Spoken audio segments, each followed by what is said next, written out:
you know, death-defying experience to make me feel alive and real. Because it's like, now things are super interwoven as opposed to being completely separate from each other. So the federal government would be there for the bureaucratic reason, whereas the state governments would be there for, like, the political reason. So if you are either a red or a blue state, it wouldn't matter what the entirety of the U.S. was, as long as you lived in the colored state that you wanted, right? Do you guys think that would be a better approach overall? Just hypothetically? Putting eggs, beef jerky, chives.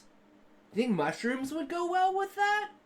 If you can't actually sit down and write the story, maybe try to work on something. And, like, write a scene or write an idea or something and think of, like, what is something that I want to improve on? What is something I find lacking in my writing? And try to work on something like that. Thanks for sticking around. Thanks for hanging out. Thanks for watching me take out my first Oblivion Gate. It's good shit. And as always, remember, if you can't say fuck you to your friends, who can you say fuck you to? Fuck you! I don't quite know how much to put in, so let's just start off with, like, so we got, like, this chunk. We'll see how it goes once we get it done. And then, shrinkage after my shower. True, Sean, true. Shrinkage is the worst evil. I think the problem here is we don't have, like, a reference. We don't have a control for this experiment, because I've never had this cup of soup before. I couldn't find the fucking normal ones. I think this more like putting a cracker in the soup. I think that's probably a better way of thinking about it.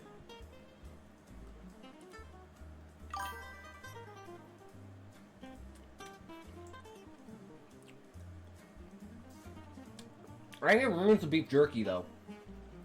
So I'm sorry I put like 8 pieces in there. Oh, one of the main fundamental one is the discovery of the crevice. But would you consider, like, in the factor of security, that the resource for the security is whatever, like, in this case, like, people, or, like, a weapon, or, like, a robot. But it would be whatever facilitates the enablement of that good. Not applicable, but extrapolated to the extremes of the fanatics, not the government, royals, or adventurers. You are the only thing that matters. Always believe in yourself. You have the power. Excuse me. But hey, if you can't say fuck you to your friends, who can you say fuck you to? Fuck you! A government grant, in a way. Once, like, they feel like there's not enough people doing something, they'll be like, okay, well, we need more people doing it, so we'll, you know, we'll either raise the price, we'll change some things to make, you know, just generally make it so more people want to do this. I mean, that's one way to accumulate power. I'm thinking, like, Fight Club here. Like, have everyone hiding in the shadows, and then once everyone starts to realize that everyone is actually, like, the same, you know? With the nod kind of thing, and it's like, oh shit, where are we going from here? In and among all the bad ideas, you can still have some good ideas. Just like in and among all the good ideas, you can still have some... yeah, but that's, like, not actually, like, globally and, like, politically and just, like, yo, boys, how's it going? We go back today. So, I spent some time at work going over some stuff. So, we got some notes.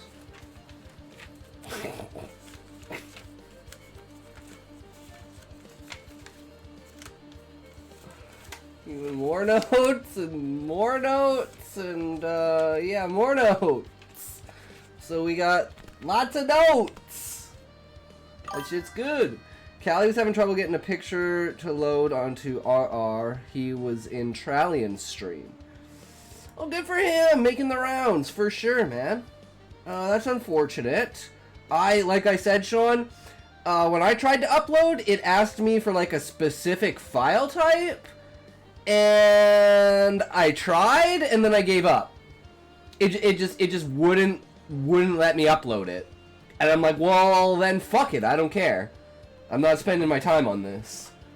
So I've had the same kind of issue with Royal Road, but I just don't know what I'm doing, so who knows. But apparently my camera is freaking out. So I'm just gonna try, hold on, give me 1 second here.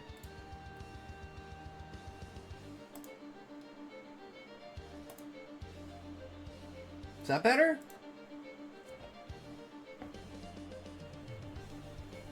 Oh yeah, that seems a lot better. I don't know why I was being all fucking weird like that, but it is what it is, right?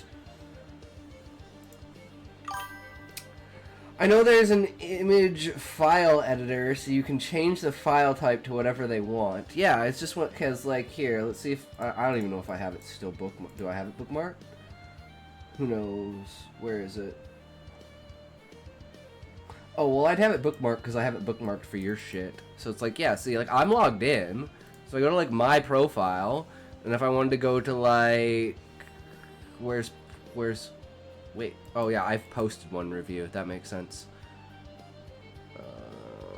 There's nothing here. So, like, how do I... I don't even know where I was to try and upload something. Forums, read, support, premium, right? Add new. Yeah, and then I was like, choose file.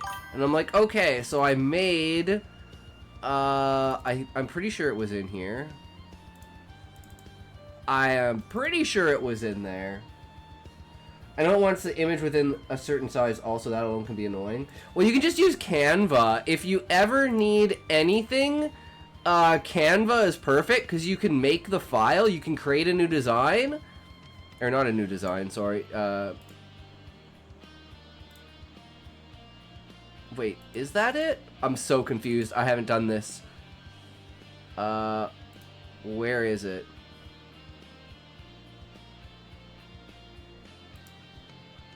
Oh, yeah, then you click the YouTube. No, where's the thing that's like... God, it's been so long. When I was using it for emotes, because you can set a specific size. Wait, did they block resizing behind?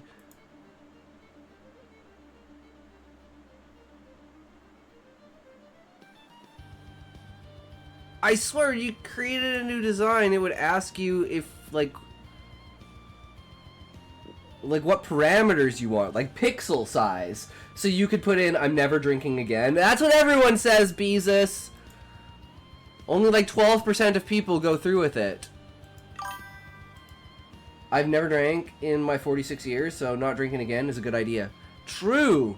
Custom size. Okay, they moved it. It's down here. You put in a custom size, I think it's like 70 is the smallest. So you can do like 70 by 70 pixel size. For like if you want to make like a Twitch emote, right? Because it's set in a specific size. So if you want to make anything for any size, just new design, custom size, and pixel size it. Because you can do it by centimeters, millimeters, inches, or pixels. So if it's a specific pixel size you need, that's an easy way to do it. But other than that, I don't know where this file is. Hold on, let me see if I can find this. Oh wait, no, it's called ShortStories. It's right here, RR combined. Yeah, Merciless Seas. And I've got like all of my stories on here. Even though I'd probably want to do them, like you said, not all the stories together, because that way I can upgrade them with a new story, which would say it was a new, whatchamacallit. It's a new, fuck me, what's the word? Like a new chapter, you know, like updating. Not only could I not finish my chapter of the week because I was out of it, but I created another horrible story and submitted it to Royal Road. Wait, are you talking about the story you wrote yesterday? No, or was it yesterday? The Goon story. Yeah! What do you mean terrible story? That story's hilarious. If you don't have a sense of that story should be made for you to read, and if you don't laugh at it, you can just go to the mines, because you don't have a sense of humor. You don't have the ability to laugh at something. You can laugh at the sheer ridiculousness and stupidity of it, because that's goddamn comedy. It's perfect parody. What's funny is there is a Goon story uploaded. There was a Goon story uploaded to RR the same day, 16 hours prior. Yeah, that's right. Sean was looking for your story and he found someone else's. Okay, so let's go. What are the stories in here? So we have Wrath of the Abyss.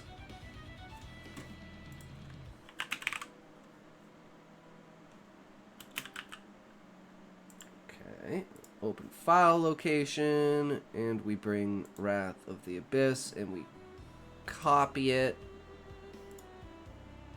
And we want to bring it into here, and we're going to paste it. Okay, so we've got Wrath of the Abyss, and we've got this. So then we go choose file, where we're just gonna drag and drop. Invalid format.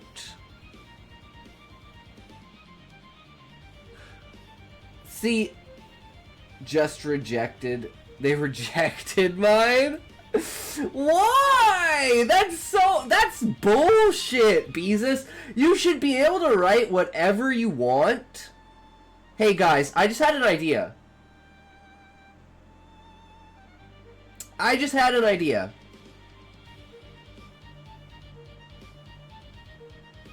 What if we make our own site?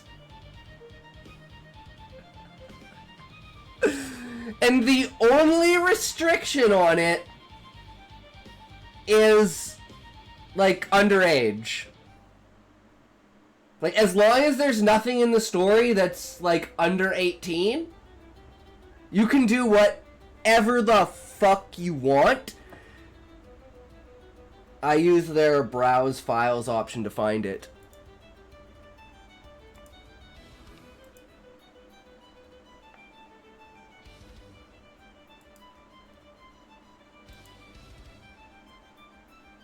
See, I'm retarded, Sean. I thought this was the file for the story, not the cover of the story. I'm retarded.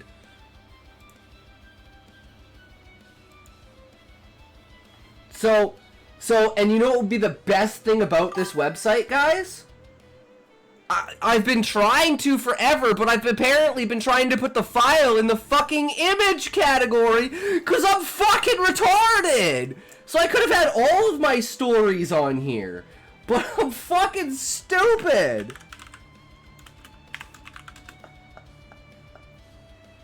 Oh, it doesn't work. Fuck it. Fuck you, Railroad. Never doing this again. God, I'm so dumb. Okay, so we need a cover for this. Well, we already have a cover for this. We have, let's go into short stories, YouTube. Okay, well, I'm going to finish my idea. So, guys, what do you think about a website that you can submit literally anything on unless, like, the only exception is, like, CSAM, right? Like, you can't do that. But you can literally do anything else that you want. Because we don't hold back when we're writing. And the main caveat of this site: no discrimination against AI. No, Sean, you can put up copyright protected content. There will be no monetization on this site. It would just be for sharing. And, like, obviously if you're uploading someone else's book, but I mean, like, if you're doing, like, a fanfic of Transformers and, like, some site rejects you because you have fucking some bullshit copyright in it, no, get your shit on my site, man. You'd be required to put a disclaimer, though. Oh yeah, you'd be required to put a disclaimer, of course. We're not saying you wouldn't have to put a disclaimer on stuff. We're just saying we're not going to reject your writing because it contains AI. We're not going to reject your writing because we think it's too far off the trail. We're only going to reject your writing if it contains something that is literally illegal, i.e. underage anything. You know, underage abuse, underage other stuff, just as long as the characters aren't underage, I don't give a fuck what you do to the characters. Cannibalize them, rape them, fuck them, I don't care. They're goddamn words on a page. It's an idea. You just don't want to go down that one route because that creates, you know, a specific, yeah, we don't want that. Stay away from that. But everything else, fucking good to go. You know? Do you wanna do the Barnes and Noble spicy my husband is a dragon? Fuck yeah, dude. Feel free. Sounds good to me. You getting rid of 90% of isekais with that because they're all high schoolers? Beezus, just make them college students. Just make them college students. It's exactly the same, except now they're legal. Having a character who intends to do things getting stopped at the last second should be fine. I mean, I don't care. Most dudes do it because they regret how lame they were in high school. I mean, it's fair. But yeah. Just anything that would be high school, you just instantly upgrade it to college? You literally don't have to change anything. You just have to call it college and not high school. You could literally have the, it could be a college that runs off the same parameters of a high school, where you have your blocks, you have your semesters and stuff like that. Japanese culture loves high school, plus what they call high school is what we call college.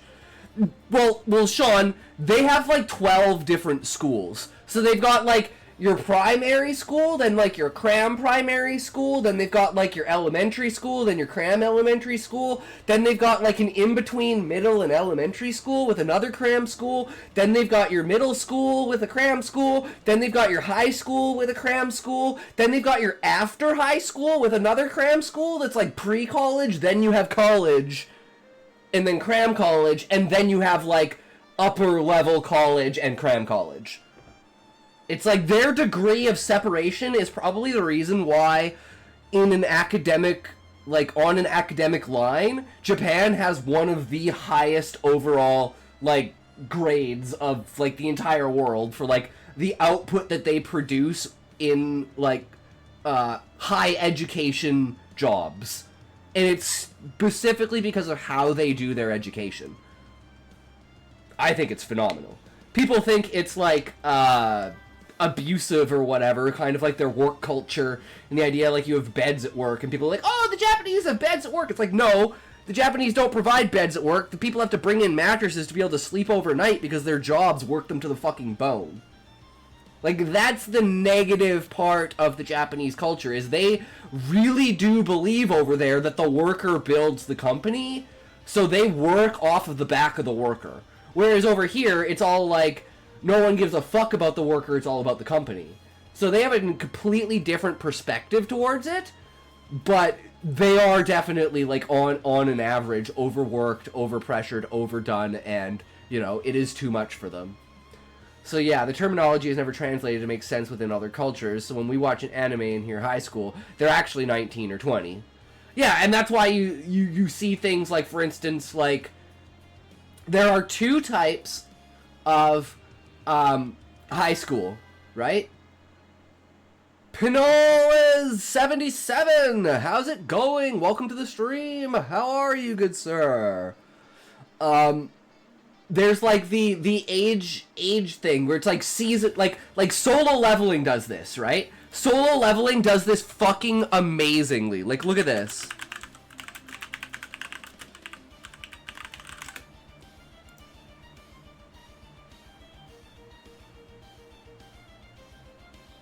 Yeah. Look at this. This is what he starts out as. This puny little piece of shit, like 14-year-old who can't do shit. And then here it's like he's like freaking 16 to 18 and he's like, I've learned how to be badass. And then season 3 is like, oh, I'm 25 now, bitches. You can't fuck with me. But it's like, just like looking at how his character is progressed through like maturity, even though I'm pretty sure in the show, like he's still like 16, right? But it goes to show the evolution of his character is extremely tied to how his character looks, which I think is freaking awesome, because it's like he was like forced to go through fucking puberty. Like, look at that shit. It's so much of a difference, and I love it, because it's like it shows that time period of how much can change between like 13 and 15. And then you see like shows where it's like there's not really much of a difference across seasons, and I would say those would be more on the high end of that for like, you know, so like where does the main puberty take place in the show is usually how I can tell if it's a more young adult than it is a like teen show. And then there's always like the idea of like the time skip where characters go from like 18 to 25, right? Like One Piece does this really, really well, right? Like Harry Potter in the series of puberty, when they had to digitally remove everyone's pimples on every frame. Yeah, pretty much, right? Like you look at like that's another great, like look at what is this? I don't know how to spell his name. Radcliffe movie 1 versus movie 8. Like they gotta have a side by side, right? Yeah, like look at this shit. Like little kids fucking Chad adults. That's what, 5 years, 6 years apart?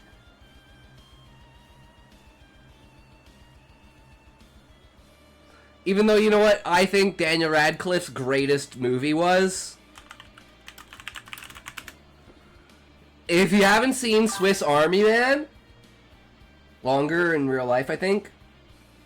Oh, in real life, that's like 12 years. Like, it was like, what, 2004 to 2016? Or like 2005 to like 2016? So it was like 11 or 12 years. But yeah, he should have won a fucking Oscar for this movie, man. This movie was fucking amazing. If you've never seen this movie, go watch it right now. It is a fucking masterpiece. It's so good. And now I completely forget what I was doing. Okay, that's what we were doing. We were uploading this shit. So we gotta go here and we gotta go into here. I could see him as Frodo Baggins. Yeah, it's like, dude, like, and you know what's a really sad thing is you look at,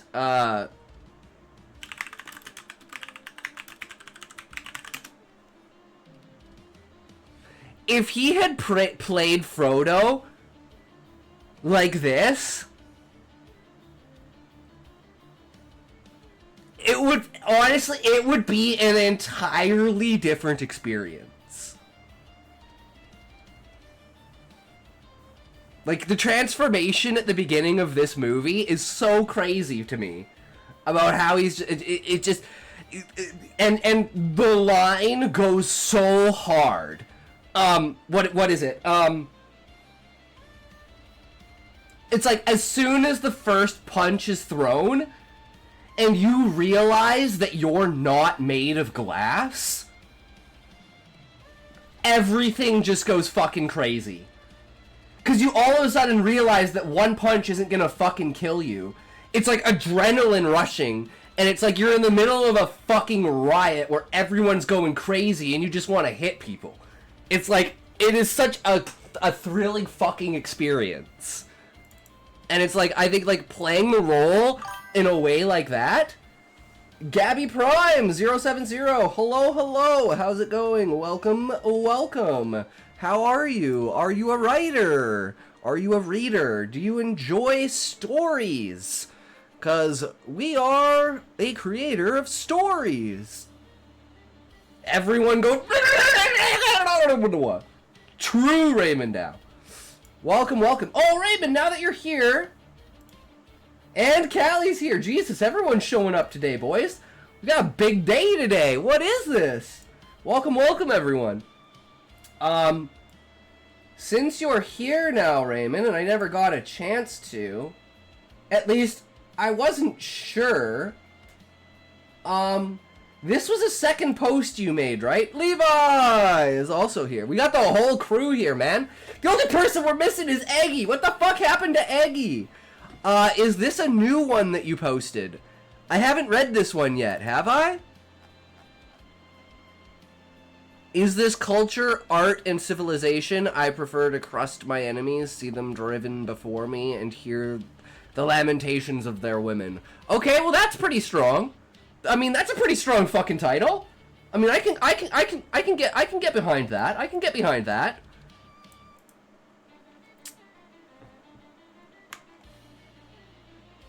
You want me to read this? It's pretty short. We can just throw it up here. We're already distracted as fuck, and it's been like 20 minutes, and I can't even post a story on Royal Road without getting like 18 different tangents. So, we still gotta take a toke, so I'm gonna take a toke. And then we're gonna rock this shit. And then we're gonna try and post this story on Royal Road. But hey, now that everyone's here, let's go into a tangent again.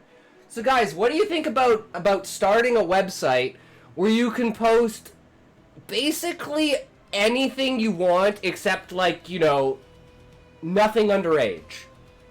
Right? You guys know what I mean. Nothing underage. Other than that, go ham. Is everything, anything you want. And the main 2 points of the website would be, we don't give a fuck if you wrote with AI, and as long as you don't break international laws with your writing, you should be good to go. And just be like a sharing hub of people. And it'd be like, fuck. Like, you can put as much criticism as you want on it, right? But it won't be the people on the site, like, removing work. If you don't want to see it, don't look at it. What do you guys think about that? Because I'm like, I can't find a site that's like, that like just straight up says, we fully support your AI writing. And I think if we could get a site going that supports AI writing, it would pop the fuck off. Because I don't give a fuck if AI wrote your story. Is your story good? I don't give a shit if a chipmunk wrote your fucking story. Is your fucking story good? That's all I care about. I'm like, you could tell me God dictated this story. I don't give a fuck, is it good? All I care about.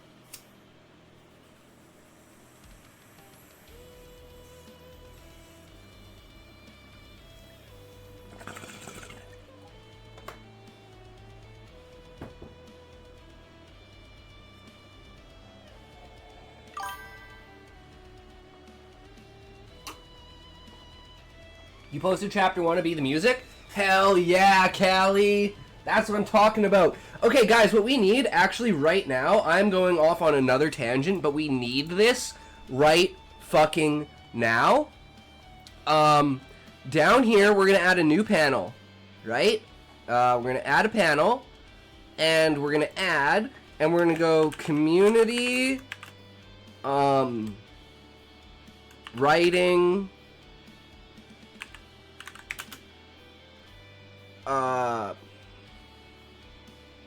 what should I call it? Not international, but I'm sure I can't go to Thailand because I made fun of the king. I meant, Raymond Dow, like 90%, 99% of countries are like, you do underage stuff to a certain point. Yeah, no, we don't, no. That's not a thing. What should I call it? Community writing what? Like, this is a place where I want to put, like, people's royal roads. Like, where can you find people's writings? So I want to put, like, you know, like people's Scribble Hub, people's Kindle, people's Royal Road, and have this as like a promotional thing that people can go down to and see everyone's work that they've posted. So like community writing, what? I'm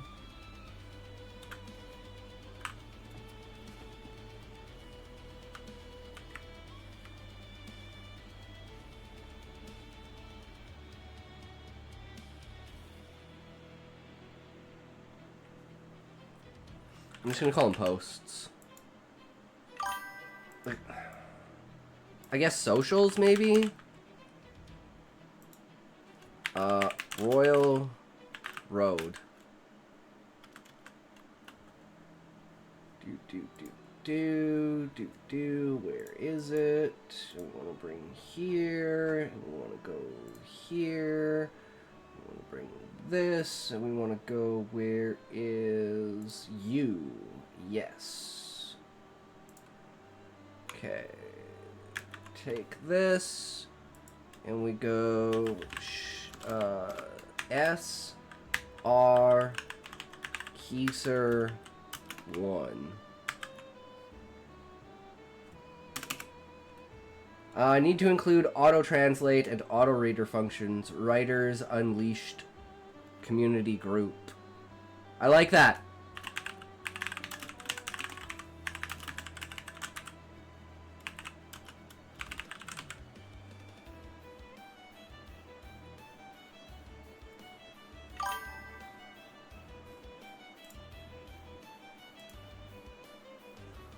No, well, ad break, guys. I'm glad I got this new ad thing going now because I actually know when ads are on.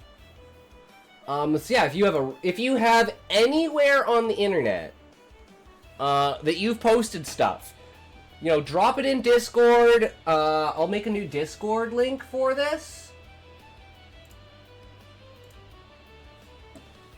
Okay, let's make a new Discord link. And this is Writers Unleashed Community Group.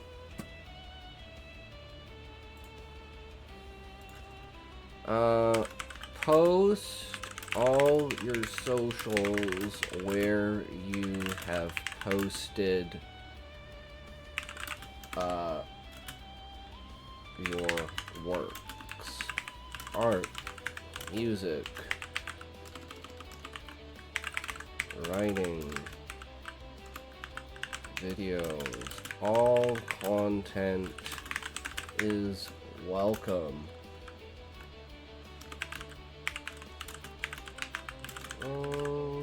Kindle, Scribble Hub, whatever platform you use, let us know.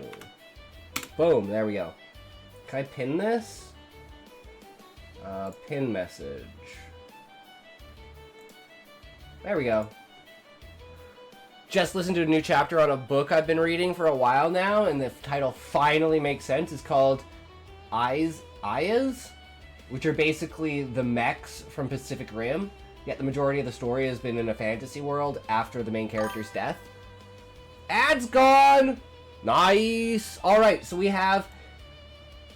Every ad I got was fully AI. Crazy. Nice, Beezus. That's insane.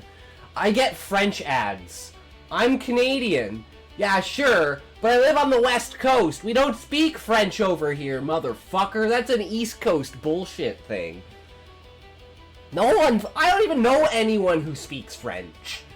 All I got was beer ads. Nice, Raymond. So we have a new, it's Writers Unleashed community, and so post your things in here. So I'm going to post my Royal Road in there, which is where? Here. So we're going to go to, can I not open? I don't even care about this. So we're just going to go to my profile. And we're going to drop that into the Discord. I'm going to say Toxication. Is it 5077? No, it's just Intoxication. Royal Road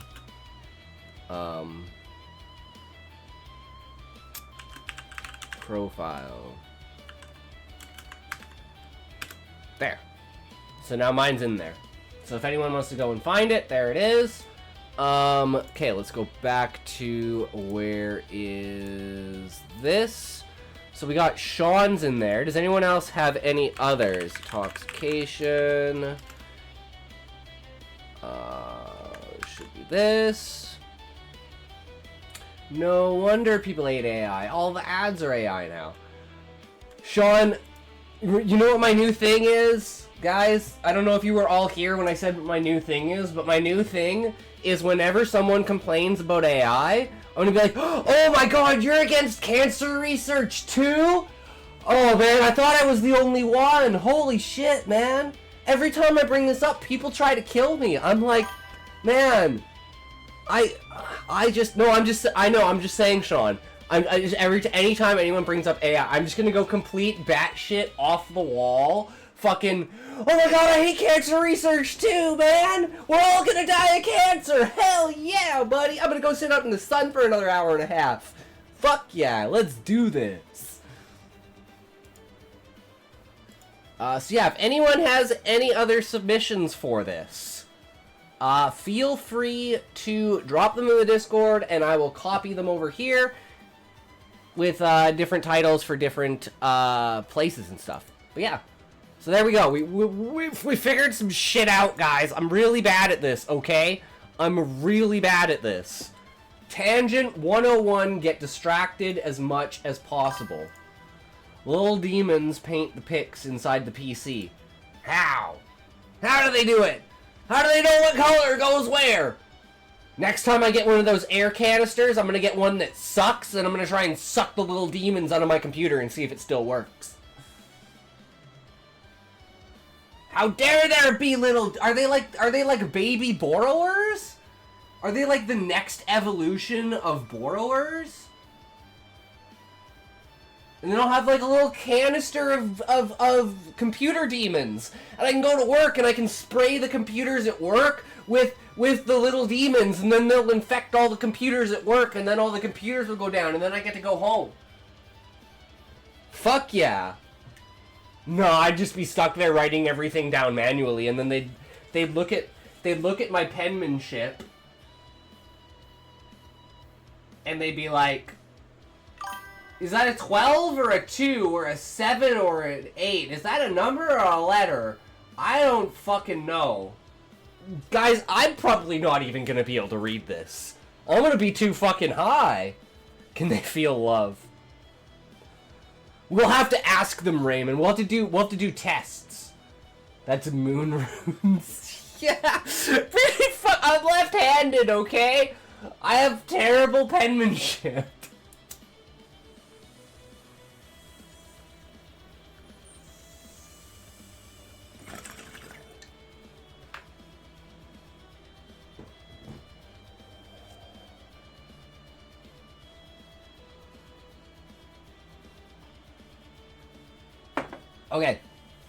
Okay, let's finally get through this. I believe, guys, I believe. Crafting table language.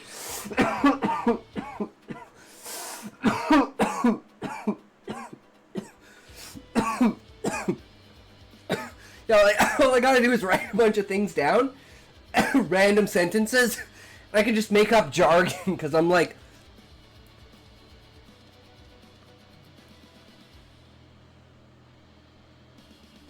the Saltantos?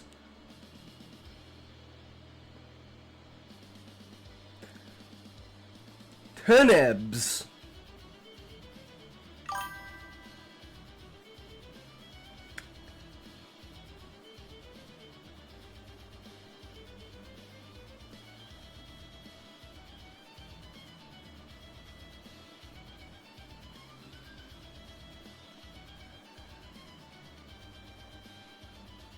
Ed route.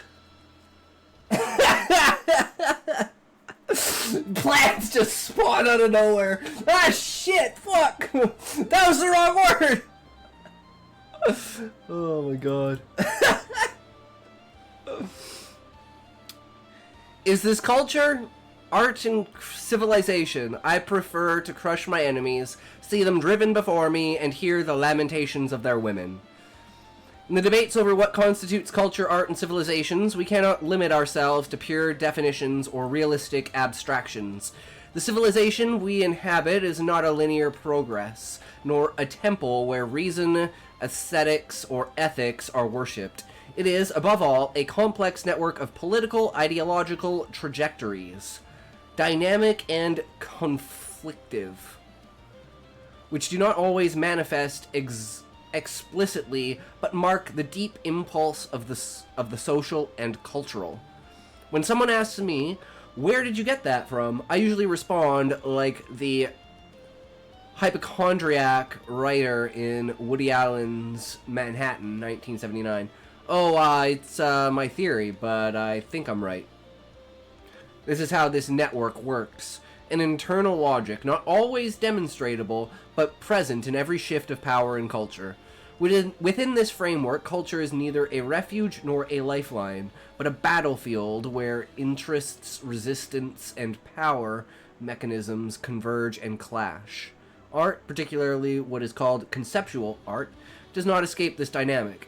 It is not about pure creation or expressive freedom, but a play of positives that often legitimizes or reproduces structures of domination, even if it appears to subvert or question them. The brutal irony of seeing those who exploit vulnerable women, Santiago Sierra paying to tattoo sex workers whose bodies are then exhibited as art, while his critics applaud from comfortable intellectual niches, is part of this choreography.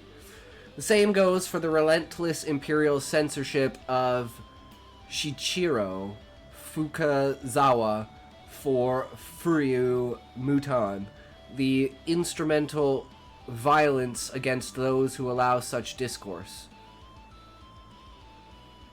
Or the perpetuated of financial dependence through the CFA, frank, invisible to many, but effective in practice. These well-known and resonant facts are not isolated incidents, but nodes in a political topology that multiplies tensions between what is declared and what is effective, between the formal and the real. The modern civilization, dressed in suits and ties, has not domesticated barbarism. Rather, it has sophisticated it, encapsulating it in protocols, financial structures, and cultural narratives that hide ferocity beneath layers of apparent rationality. Here is where conceptual art reveals its paradox. Can purely conceptual art exist, detached from this network of forces? The answer, based on the morphodynamics of these ideological trajectories, is no. Art is always a mediation between form and content, between power and resistance, and as a social phenomenon, it is inseparable from the context that conditions and unfolds. Current civilization offers us a scene where violence becomes invisible, dressed in neutral discourse, and developed in terms that pretend to be universal, but only reproduce an unequal and oppressive order. This is no neutrality or purity in art or culture when they are part of this machinery. In the end, perhaps what matters is to remember that preferring the Khan's step, the return to a more direct and honest brutality, is a confession in the face of the imposture of our age. It is not a call to violence, but a bare honesty confronting the civilization we have built. And while the machinery runs its course, a sinister echo resounds, as in Terry Gilliam's 12 Monkeys, 1996. Fate seems sealed, trapped in cycles where history repeats without hope of redemption, where laments do not reach ears willing to hear them. Very, very profound and very true. Very true. I'll pull up a quote I found the other day that I thought was pretty great, that might undermine like the situation in the world that we are at right now.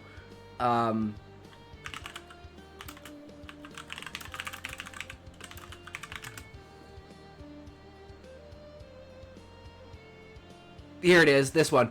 I am the punishment of God. If you had not committed great sins, God would have not sent a punishment like me upon you.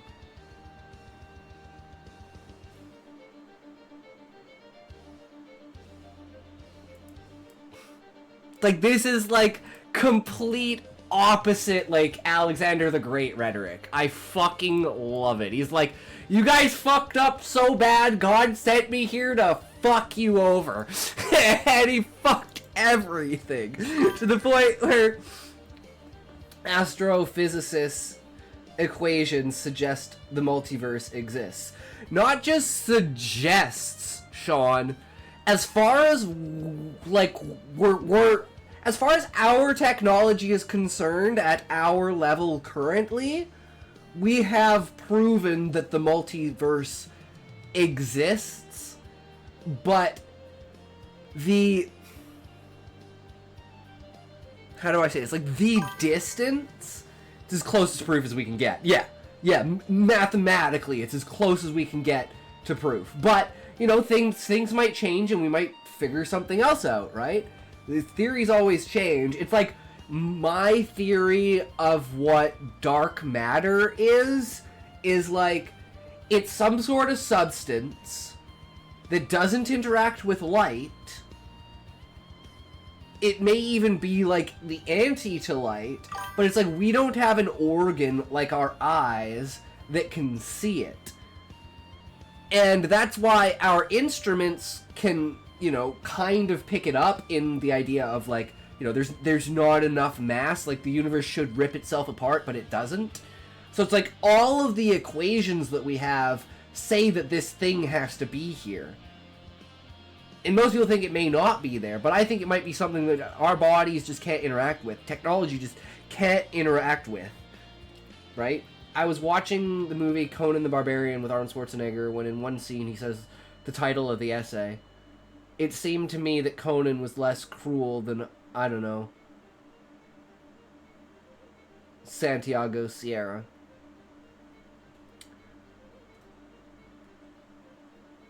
I mean, he says barbarian in his name, right? You gotta think about it that way, right? He was just the idea that he was like a noble person in the fact he didn't want to harm other people, so that was kind of like his main thing. But instead of making him weak, it made him strong.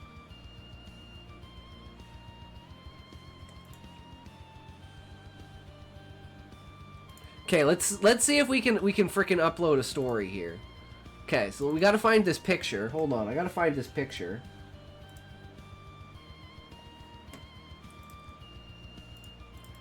And then we gotta go into Canva, and we got... guys, can you believe this is 48 minutes into the stream? We haven't even started the fucking React yet.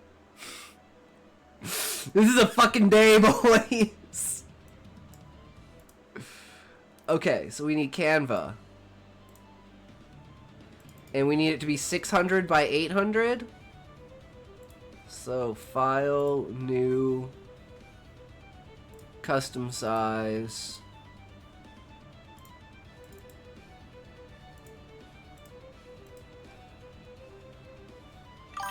Where was upload? How did I get to upload?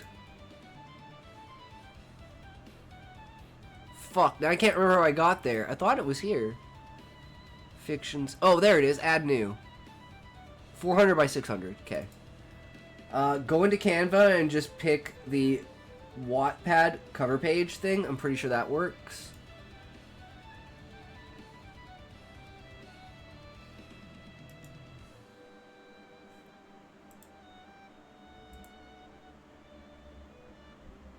I have no, I don't see it.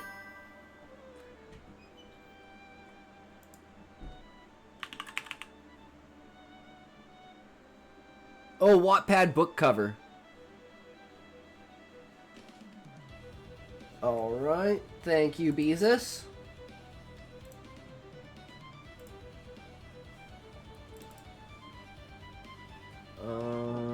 Used.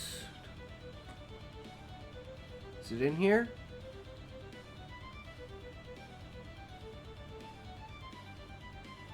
I think it's in this one.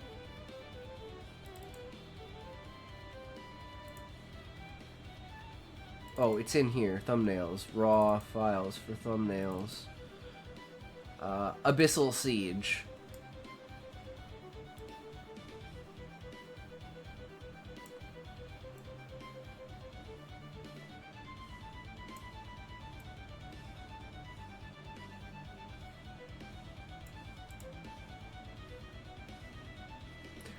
Either that,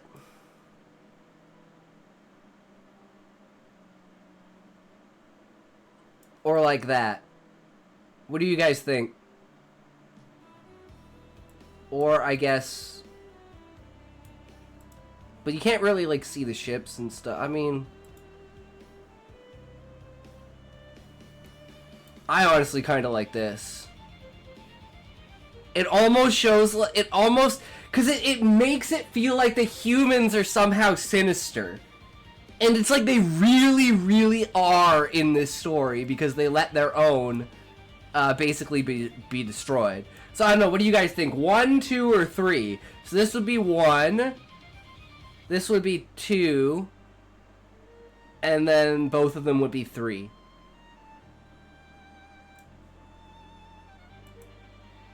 I don't know why, I just really like that.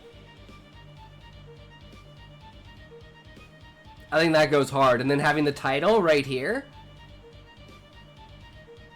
Oh, we just got to get rid of that little piece at the bottom there.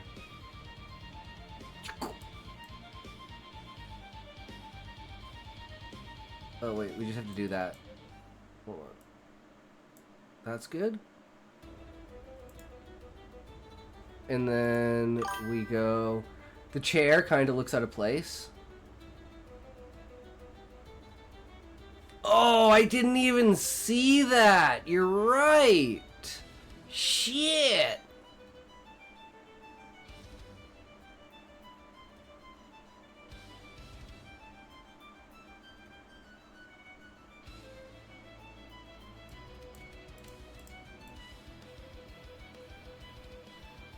It's on both sides, too. Ah, man.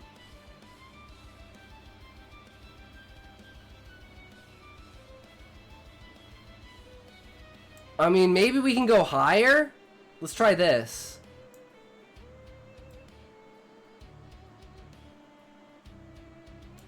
What about that? The title is They Got What They Asked For, a hero summoning gone horribly, horribly right. Yeah, it sounds so good. I can literally picture it on the front of an anime site as like the top isekai. The stupidly long fucking name. And this is Wrath of the Abyss.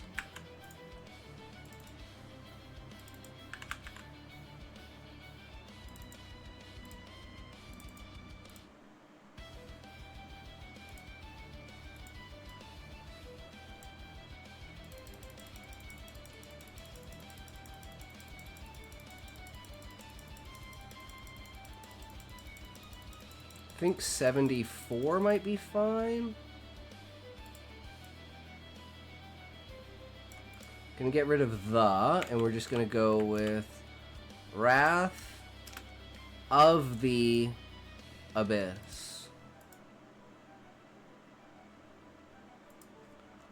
We want this to be like over here. Ah, that's too far down. Oh, maybe it's not too far down.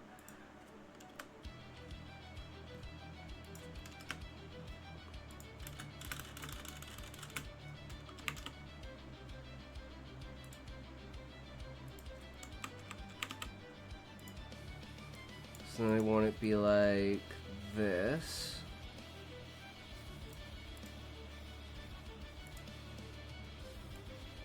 This there.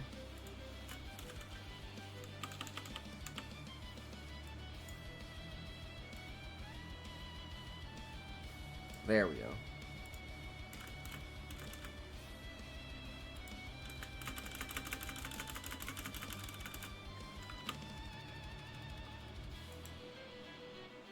Or is that like too spaced apart? Should I just make the words bigger?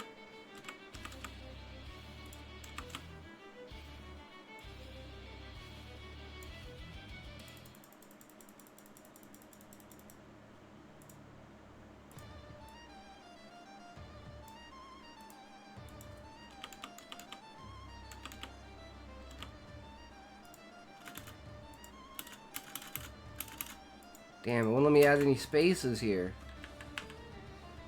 I don't know why it's freaking not letting me add spaces.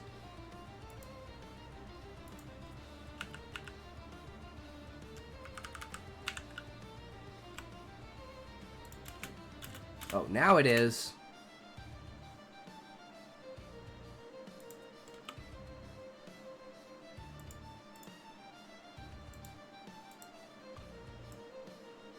Still feel like it needs to be like this. So maybe like that, and then let's...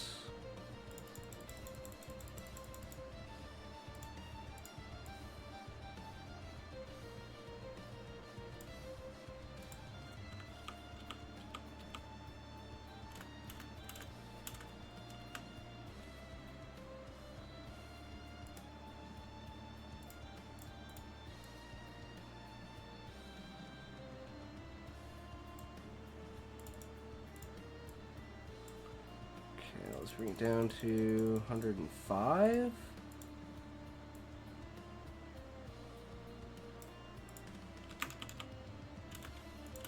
Yeah, it won't let me do these freaking spaces. Okay, I know what I'm gonna do. I'm being so retarded here, guys. I'm being so fucking retarded. Actually, I don't even want to do that. I just want to take this. Copy.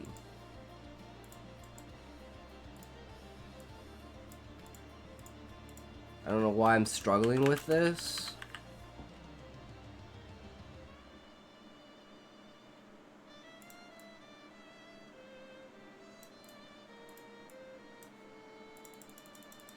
Maybe make this slightly smaller.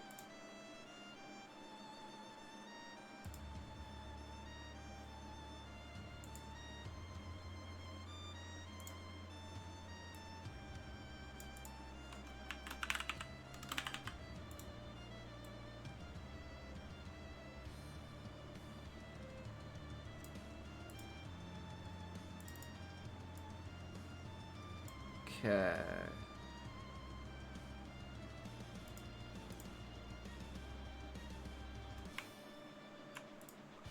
I'm gonna go copy this.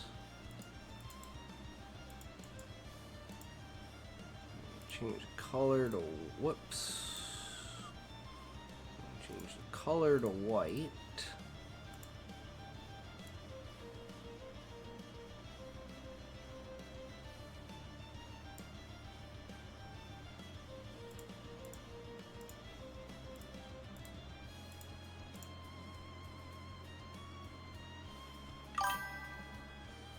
Damn it. What? It's not gonna let me select this thing, is it? There it is. Oh shit, did I delete it? No, that's not what I want. I want...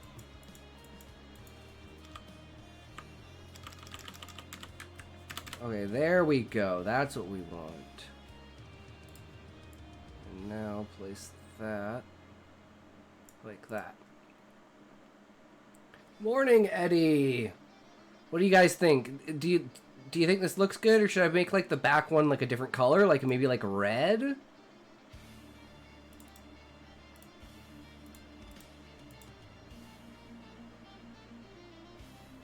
And then maybe make the back one white?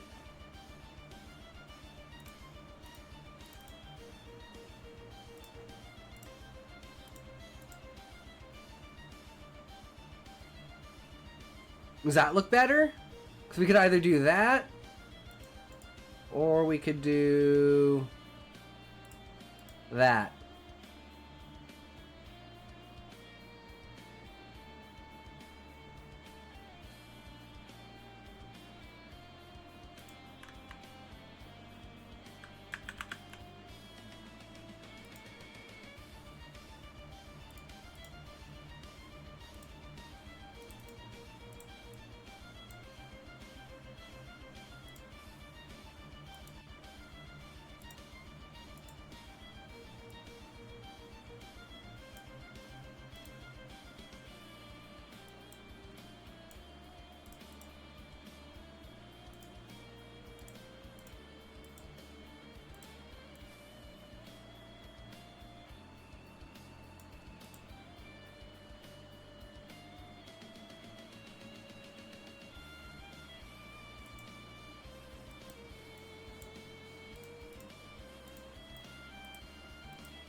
What do you guys think about that? Is it too much having them all different colors? Should I just make this one red as well?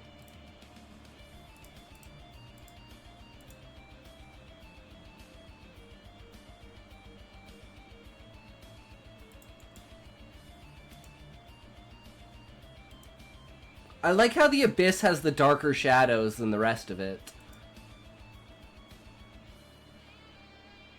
But hey, it is what it is. I like it, so I'm gonna choose it. And if anyone has any objections, say now or forever hold your peace.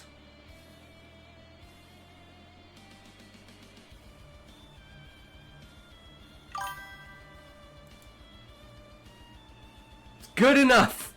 Good enough for me, Levi! Good enough for me.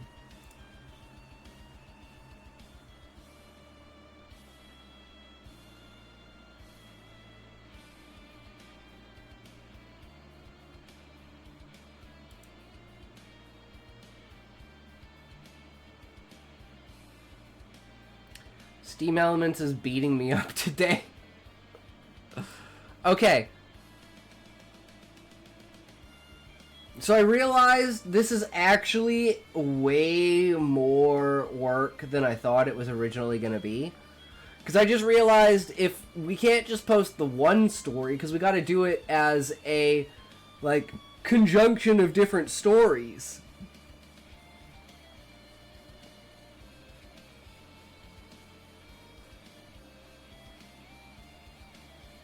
But I think this still goes really, really fucking hard. But this is why we do things. So we figure out why we don't do things. So since this doesn't really fit with anything else, I'm just gonna say fuck it, and I'm just gonna post it.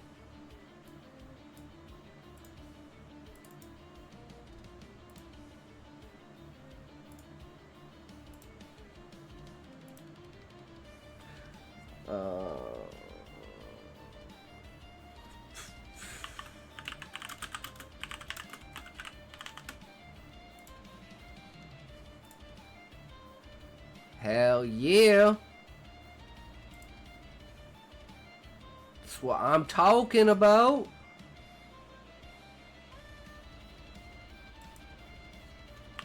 Wrath of the Abyss. Guys, this is the first time ever posting one of our stories online.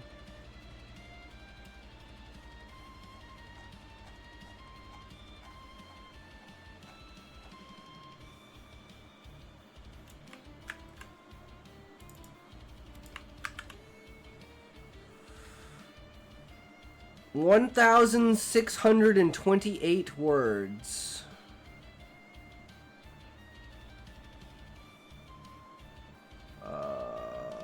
Sci-fi.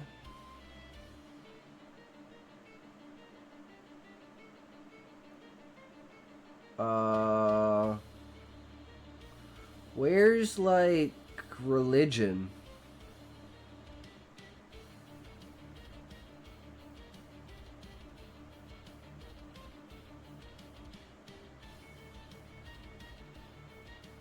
Is there nothing in here that's religion?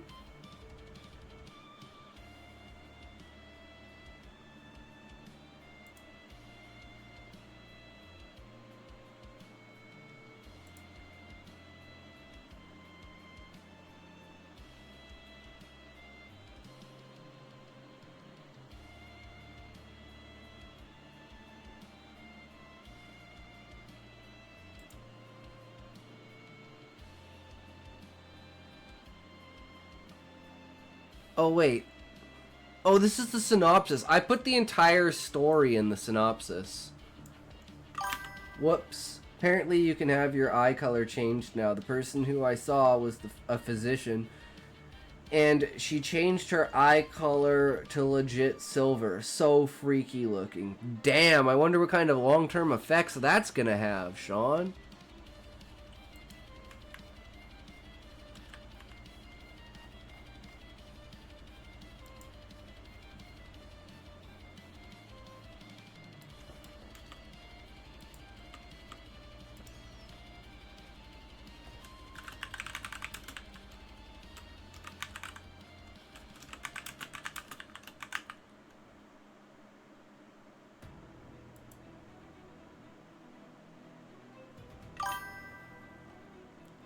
Curious how it affected her ability to see colors. Do the red things look different to her now? Because of the way the light is bouncing off of her eye? I'm not quite sure. The color of your eye shouldn't affect what you see, right? Yeah, why can't I find religion anywhere in here? Religion just doesn't exist. Why isn't there one for religion? Because it's technically sci-fi meets religion. With, like, the fiends of hell coming from a portal on the end of...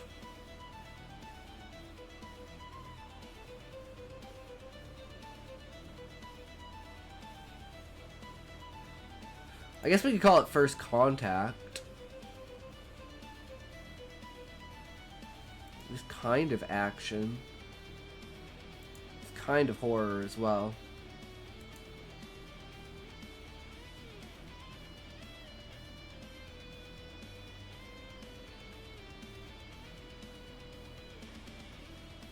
War and military. That's a good one.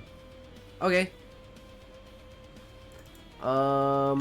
And for the synopsis...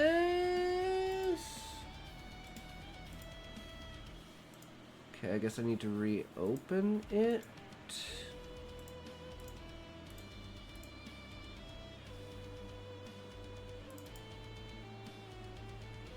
Wrath of the Abyss. Okay, apparently I don't have it written down, but we should have it on here. I'm imagining intensity of colors, darker eye colors, allowing colors to come through more intensely, while lighter colored eyes would deflect some of the color rays. I don't know though. Yeah, I don't know either. I mean, it's an interesting thought, right?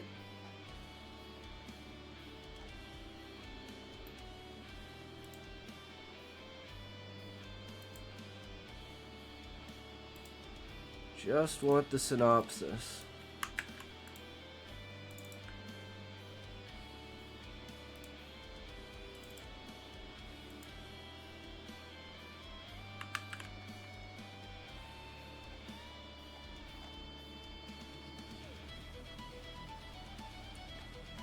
Alright guys, we got our first story. Let's go.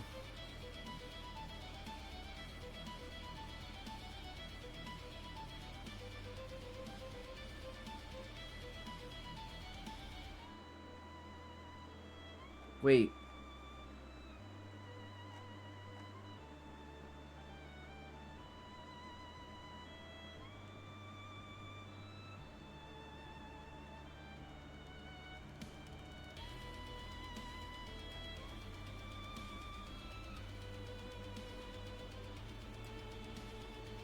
I'm so confused. This isn't even the right story. What did I grab? Wrath of the Abyss.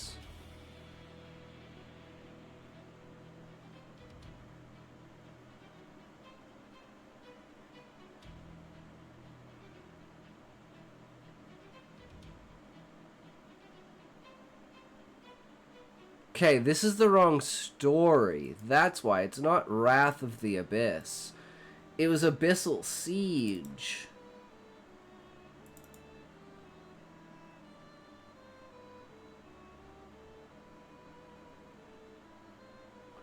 Abyssal Siege.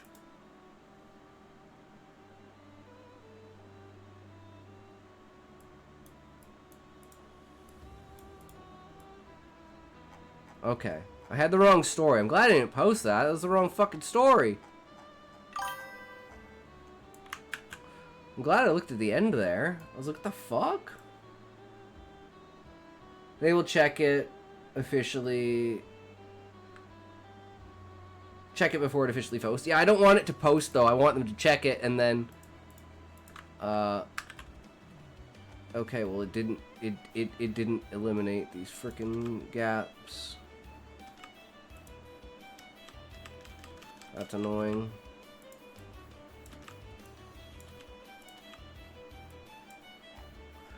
Oh my god, I hate this shit so much.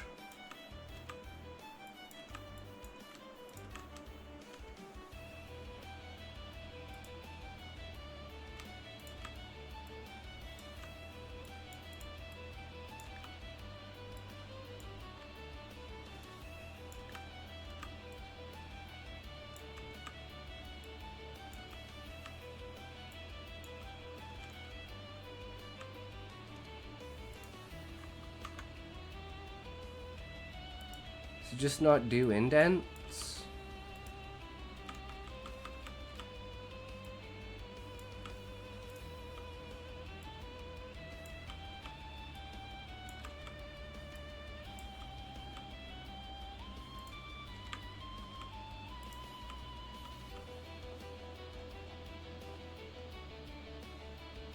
Oh shit, somehow I zoomed in here.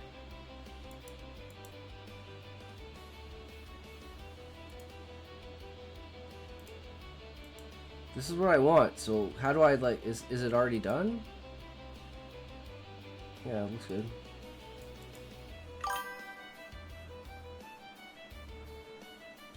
It's a big year 5. Okay, are we ready? I think we're good. Let's do it.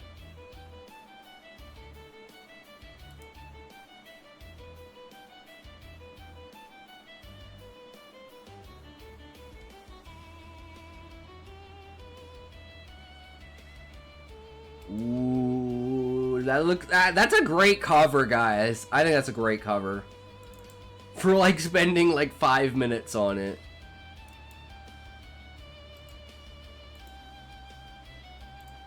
Okay, okay. I think we fucked around long enough, guys. We got the story posted, that's what matters. Yeah. As soon as it's posted, go check it out, guys. I still gotta give Sean a freaking review.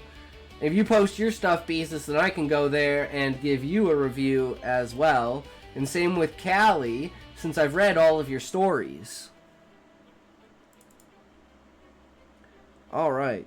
7 tiers of writing setting.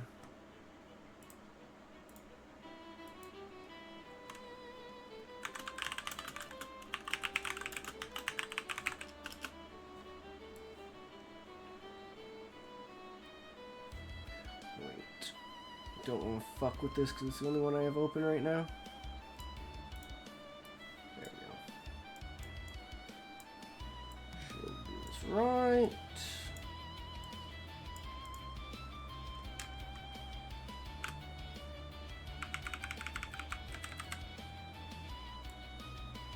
Alright, there we go. Whoo! Alright. Let's do this. I'm wondering if I have to make an extended Gooniverse to really capture the lore I need for my story. I mean, maybe, Beezus. I'd read it. It's fucking funny, bro. I still remember Bill Cosby telling how his wife would talk to the ceiling. Alright. Now you've fooled around long enough. Get out of the shower. Dry yourself off. Put on deodorant. Put on your PJs and get into bed.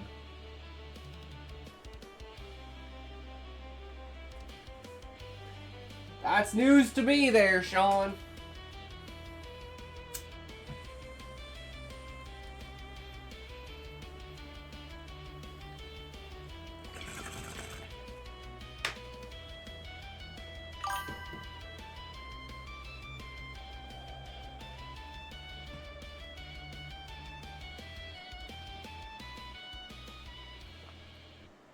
Why, Beezus? Everyone knows rich people don't go to jail. That's like the principle the fucking the West is based on. The rich don't go to fucking jail. If you break the law, as long as you're rich, you're fucking fine. Knows what's out there to an elephant stomping around in the bathroom.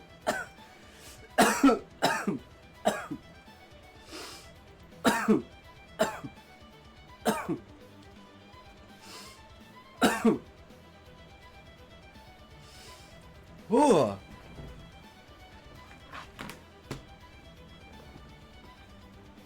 Anyways, it is what it is, right? World's a fucked up place, you just gotta live with it. It's just how it is. Hi, I'm John Matthew Fox of Book Fox, and today we're talking about how to write place and setting in your novels. And what I'm going to do is I'm going to start at sort of the amateur level, and then each stage I'm going to escalate up and make it a little bit more difficult until finally, by the end of this video, we're going to be dealing with like super difficult techniques. Hang on until then, hopefully you can handle those super difficult ones. So let's start off with the sort of the baseline, lowest level of writing setting. This is what a lot of writers do when they don't quite know yet how to write place or setting, and it's number one, a no place place.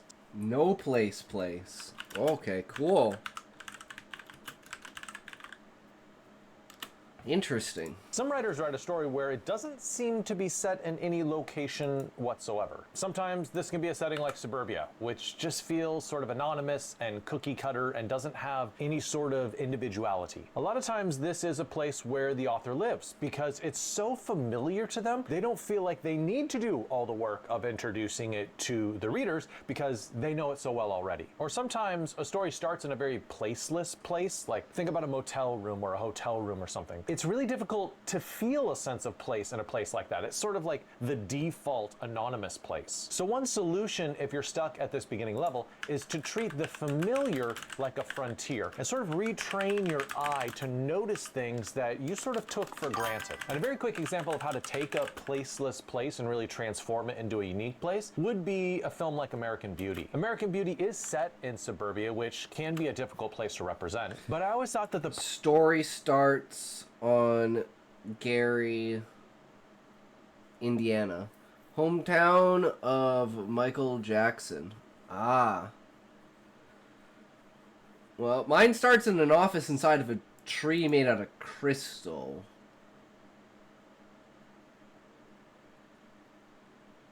But it's like, you can tell it's a fucked up place because of the lighting. The way that the lighting is described, because it's like the lava,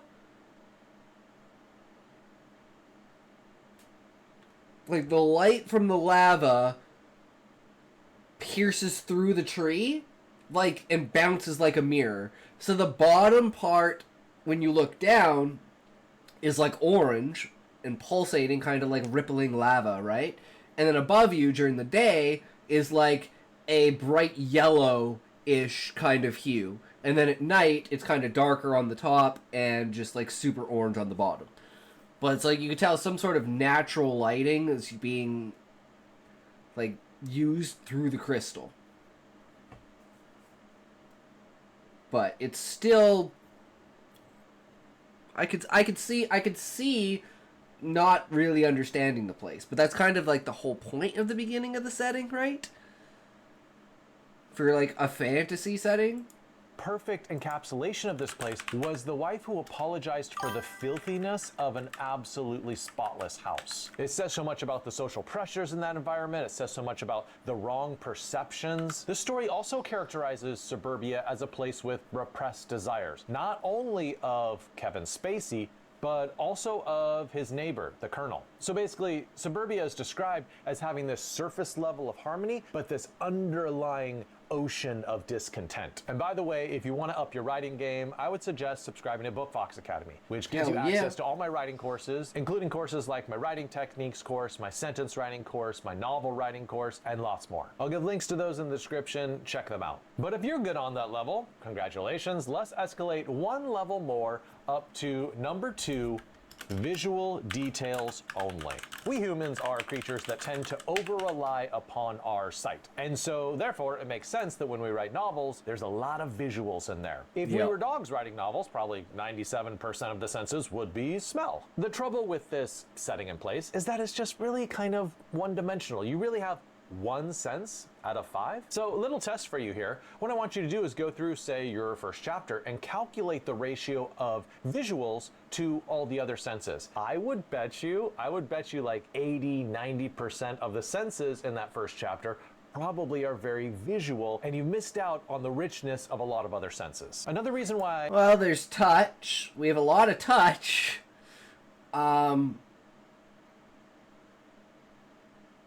Like, there could be the smell of the campfire. I guess that's one part. I'm just thinking now, could be changed. Maybe they have a meal of some kind. Like, I mean, the smell of burning from Torg being hit by a fireball.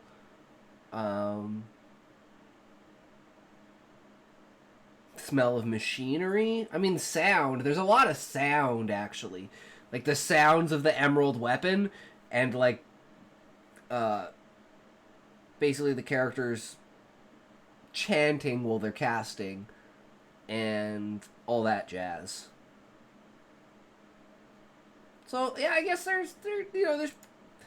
may not be there, but there's great potential to be there. A lot of authors get stuck at sort of this elementary level of place and setting, is that they've watched a lot of movies. Movies are absolutely wonderful at visuals. They can do stuff with visuals that is very difficult for a book to pull off. So if you watch a lot of movies and television, which, come on, let's be honest, we all have, you are sort of importing that philosophy of the primacy of visuals into your book. But you're not making a film, right? You're writing a book. What are the senses that books can do really, really well? Think about it. Books are just naturally super good at tastes and smells. You can describe a scent in such detail that you can really make the reader smell it. You can describe a taste in such detail that the reader can really taste it. But maybe you're like, okay, John, I'm good at level 2. I use all 5 senses. I'm fantastic on that. Okay, well, let's climb up one level to level number 3. Sensory details only. So this is when you're using all 5 of the senses to describe a place and to describe the setting, but a setting cannot be reduced to merely sensory details. A place is much, much more than just what you're seeing and what you're smelling and what you're hearing. So for the first 18 years of my life, I grew up in Hesperia, which is a very small town in California. It's in the high desert, 4,000 feet elevation, so you get snow in the wintertime, and then it's often over 100 degrees during the summertime. And if I was to describe that place, I would be doing the reader a disservice if I only focused on details, stuff like the afternoon wind that always kicked up, and the feeling of 115 degrees when riding in a car. No, to truly get a sense of a place, it's more about the philosophy of life of the people who live there. Yeah. Even a lot of my high school classmates are still living in Hesperia or Victorville or Apple Valley. It's a kind of rootedness to that place. They're not, traveling internationally or something. A place is also a matter of what people are doing in their free time. A lot more people are doing dirt biking than chess tournaments. A place is often a view of a career as well. Do you view your career as just like something to get by so you can go and drink beer in the evenings? So when you're describing a place, I want you to expand your notion of how to really represent a place to the reader. So maybe you ace those first 3 levels of setting, thinking you're pretty great, you're thinking you got this. Well, not so fast. Let's go on to level number 4, and then, yeah, it's starting to get harder now. Overwhelming details. So if you did succeed at those first 3 levels, there is always a danger of going overboard and snowing the reader with so many details that they can't really see the storyline. This is when writers give so much information that a painter could paint it, or a film director could film it. I do think having an enormous wealth of details is sort of an older style. It harkens back to the old Dickens and Austen days. For instance, look at the beginning of Bleak House by Charles Dickens. He describes the mud, and he describes the smoke, and he describes the dogs, and he describes the fog. I mean, we are really getting a 360 panoramic of London in this very first opening chapter. In general, and I know this is a gigantic overgeneralization, but in general, I would say that exhaustively descriptive details of a place, it's kind of fallen out of favor in modern writing. I'm not saying you can't do it. Like, if that's really your style, there are readers out there who will absolutely love it. So, I mean, go for it. I just think you're fighting a little bit more of an uphill battle. The trend seems to be toward more judiciously selected details. I would view the entire purpose of a setting is to make the characters' journeys seem real. So that establishes characters as being in a hierarchy over the setting. I think the danger of this level number 4 is that you end up inverting that, and that you end up with the settings being over characters. Another choice, if you're at this level of setting, is instead of putting all of that information in a gigantic chunk, like a gigantic couple of paragraphs, what you do is you sort of parcel it out across your entire manuscript. The reader's still getting a lot of details, but it's not all at once. Building up feels a lot more and building up on top of it. If you're still watching and you have passed those first 4 levels, we have 3 levels to go, and they are some of the most difficult ones, especially the last one. So hang in there. Let's look now at number 5.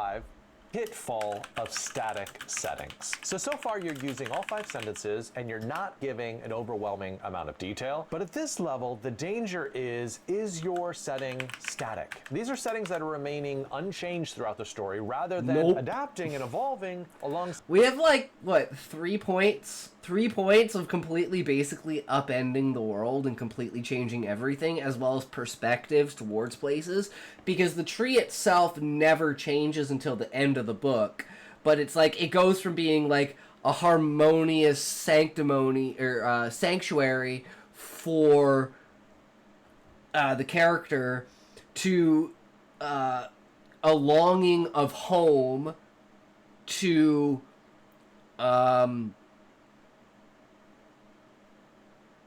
absolute despair, and then becomes like the evil castle that you have to infiltrate and fight off, right? So it's like there are so many different views from the characters of how they see certain areas during the journey. So it's not just that the places themselves change, it's that the character's view towards them changes because of how the story has unraveled.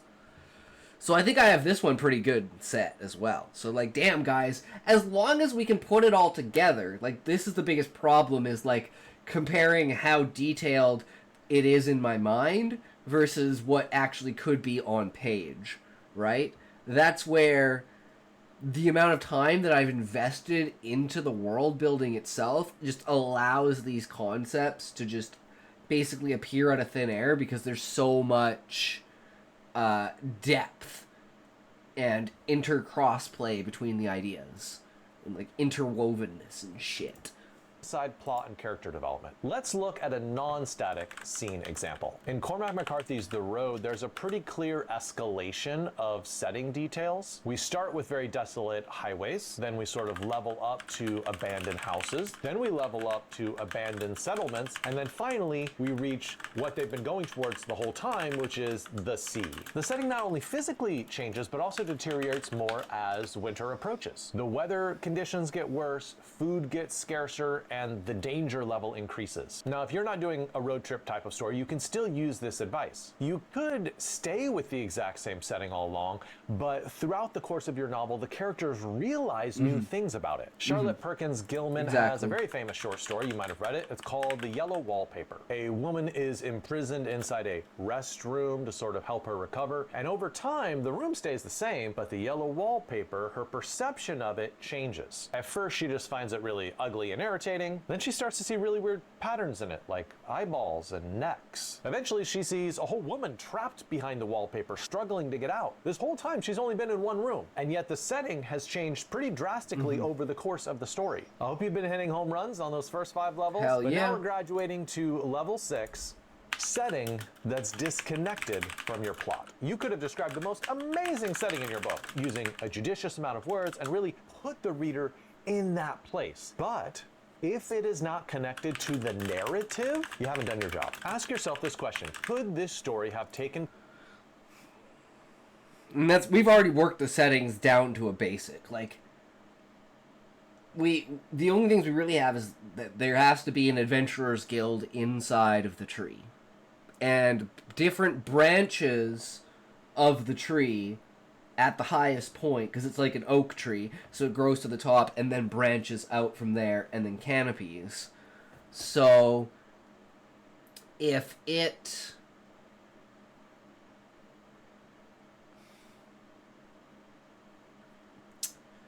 there's an area that I have in my mind, it's because it's connected to the narrative. So if there's an area that we're creating, it's only to facilitate the rest of those areas. Such as, well, there has to be a crafting branch as well, because Husai has to go there. Well, there has to be a royal palace, because Husai has to go there. And ad break.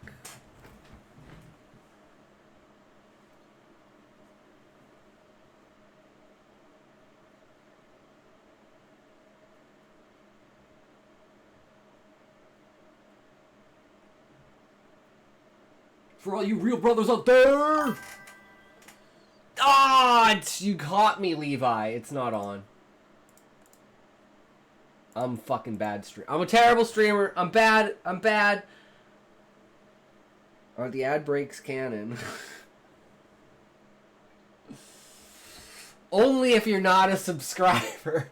No, I figured out how to get the fucking alert in there now. So like, if you use channel points now, Levi, like the actual it didn't work for me. I don't know why, but if like you use the channel points and you do the wellness check, it should work now. Do not drink water. Do not leave your seat. Do not move your feet. Do not stretch. Do not go to the bathroom. It needs to be a little bit louder. It needs to be a little bit louder, but yeah. Now you guys can do that.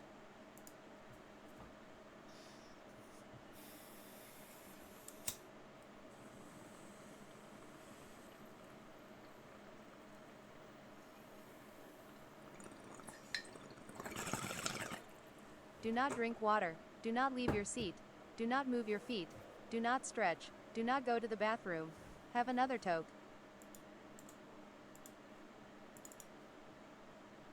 Bye-bye. Bye.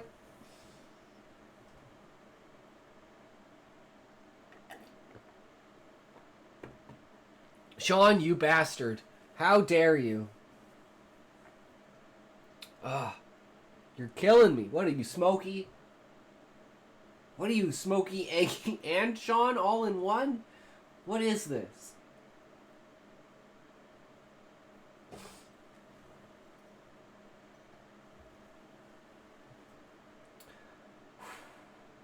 Okay, ad break's almost over, guys. Almost over.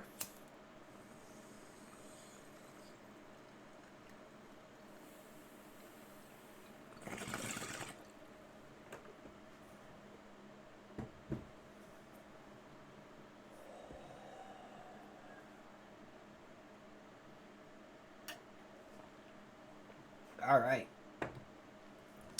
Welcome back. Welcome back. Now that I forgot what I was talking about.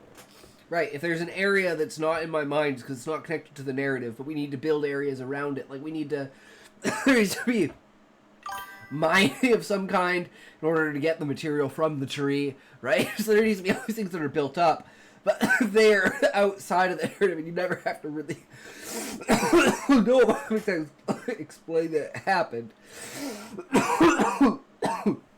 It's the only way to keep my points down, though. Something like scatter all. And have my channel points scatter out to everyone else in chat. I don't know. I honestly have no idea, Sean, how to do any of that.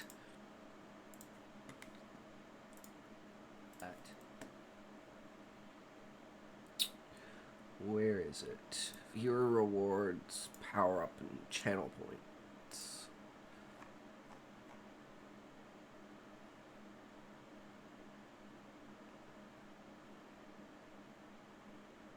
Yeah, you can also do these.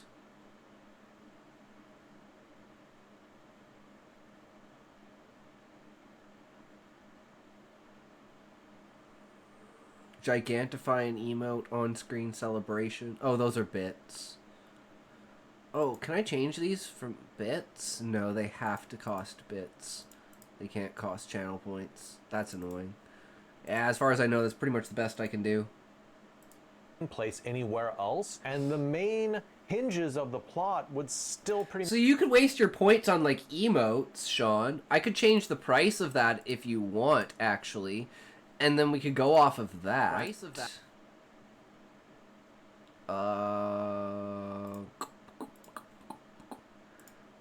What is it? You do highlight my message for 1,000.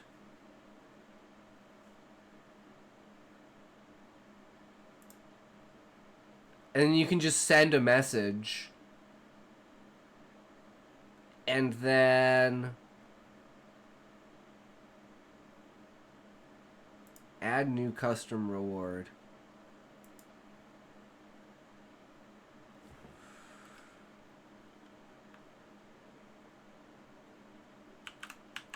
Garbage.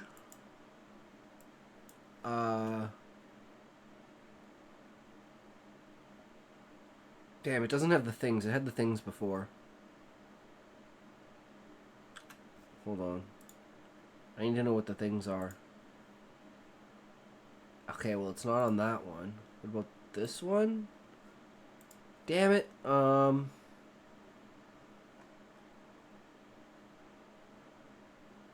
Hmm.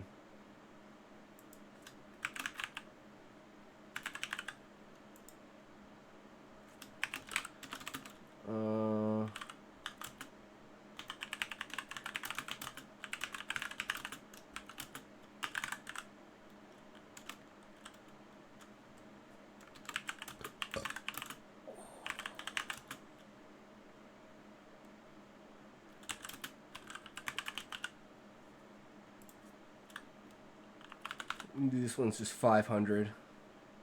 Actually, you can just keep doing it. Let's make it 100, and then you just keep spamming it. And then we take this, and we go like this. Okay, hold on 1 second. Oh my god. Okay, I think this is the one that we want. And at the very, very end here. This streamer is garbage. I don't want these L channel points. True. Okay, get rid of that. Get rid of that. Move this up to 7. Export this as MP3. Put it in notes channel points. Call it garbage stream. Okay, and then we go like this. And we go here, and we go, we don't care about the icon. We want, where's like the sound thing? Where do I put the file for his sound? I'm so confused.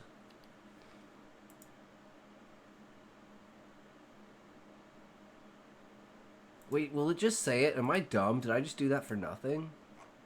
I swear the wellness check one has has the file on it.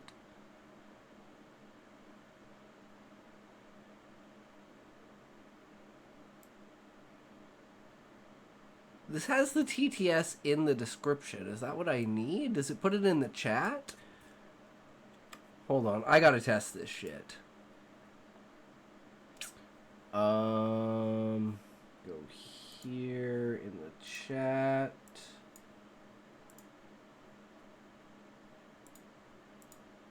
Do not drink water. Do not leave your seat. Do not move your feet.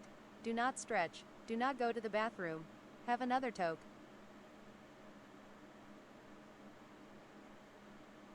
Okay, and then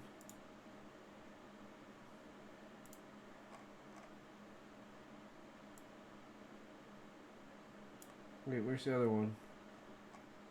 It's not showing up. Garbage? It's not showing up. Oh, maybe I have to refresh the page. Let's go to a new Twitch. Just open this. Huh.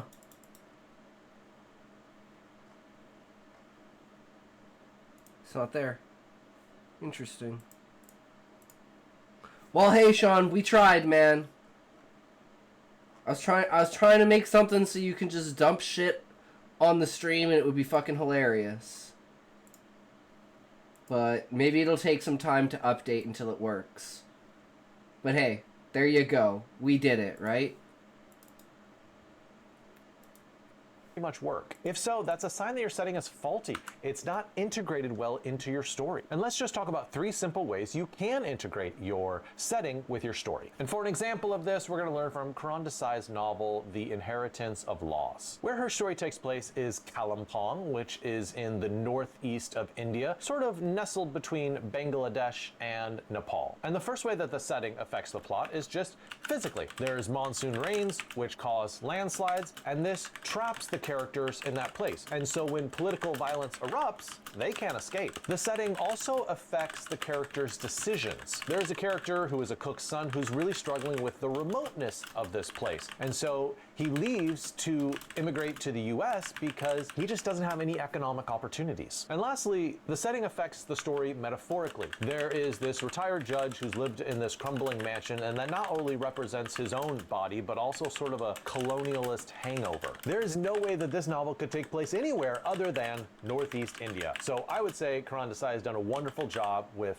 place. So if you've gotten this far and you're still like, hey, I'm good, congrats. You're at like the 95th percentile of writers writing setting. But I do think there is one We're just last putting it step into that place, will and that's vault just you for up to things the we've upper thought of, echelon right? of writing setting. Again, it's like, it's no spectacular feat that 16 to 18 years of lore accumulated. You know, I can pick all of these things out and just be like, oh yeah, that, oh yeah, that, oh yeah, that, oh yeah, that. That's how that connects with that. Perfect. Makes sense. Yep, we're good. Skills in terms of setting. It is point number 7, a lack of feeling.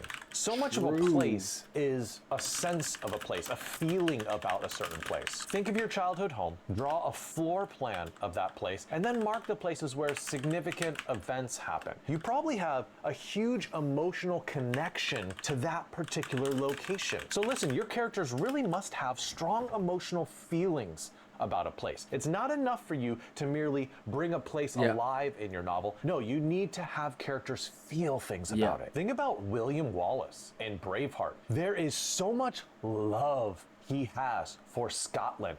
There is such a strong sense of possession he feels for that land. In that setting, place isn't sort of just this neutral landscape where he goes about doing things. It's intricately connected to his motivations, to everything he does in that story. Or think about Annie Proulx's The Shipping News. The main character Coyle feels an enormous amount of peace and rootedness in his home of Newfoundland. And I love how Annie Proulx shows this. Coyle, when he moves to New York, develops this habit of covering up his chin because he's embarrassed of his strong native jawline. But when he goes back to Newfoundland, he drops that gesture because he's not embarrassed any longer. He feels an enormous amount of acceptance when he's there. Now, those are very positive emotions about a place. You could flip it and have the opposite as well. Characters could hate the place where they are. Characters could feel...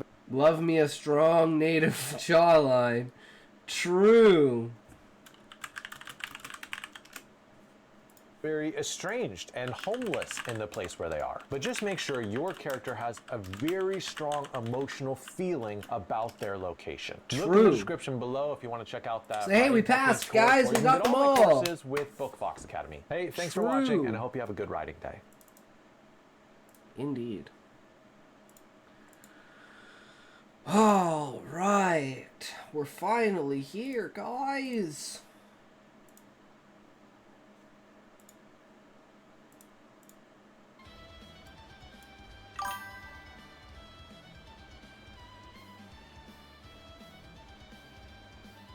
Do what 2 hours is time to finish the video?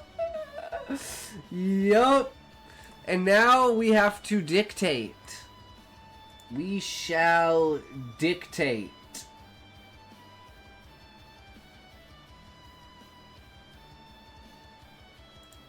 Because there's no way I'm going to be able to copy this and type it.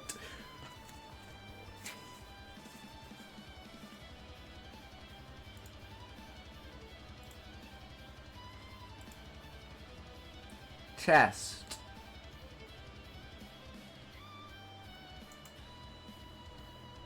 We figured it out, guys. We know how it works now. All right. Survival.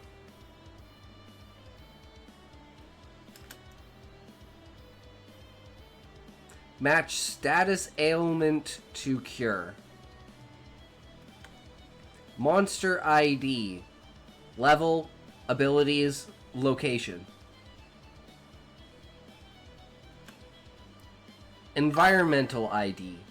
Plants, terrain. How to spot signs of water, weather. Town locations. So I wrote a fuck ton of notes at work, and I am dictating those notes.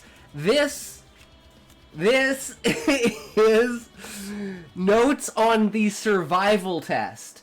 This is the test that people have to take in order, or this is like an outline of the test that people have to take in order to be able to leave the tree. So we're just kind of like outlining things that have to be noted in categories. Beastmen, friendly tribes, known symbols to avoid, warring beastmen.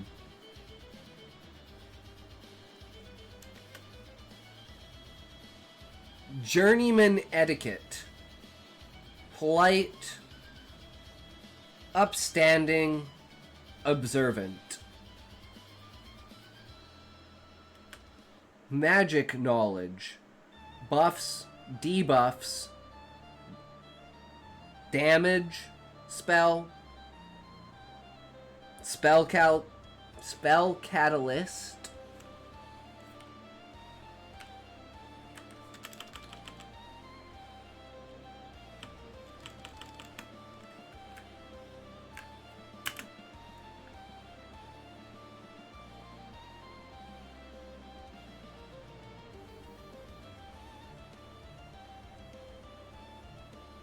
list match like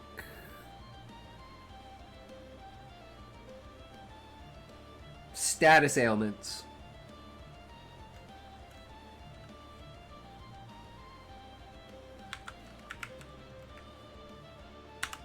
So it's like, you know, you have to match the shit to where it is, to where you want it to be.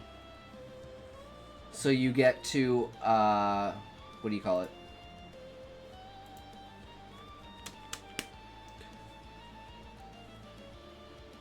It's not necessarily need to memorize it. It's almost like a multiple choice question, right? But it's like, you know, draw the line to the right thing and connect the right thing. Because these guys are like, these guys are between like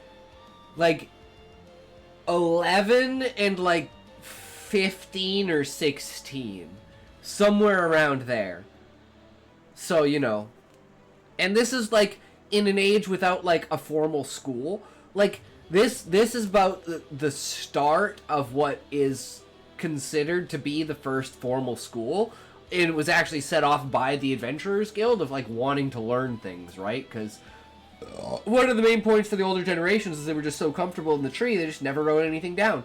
They never brought anything from the past. The whole point of transition was for no one to know what had happened in the past.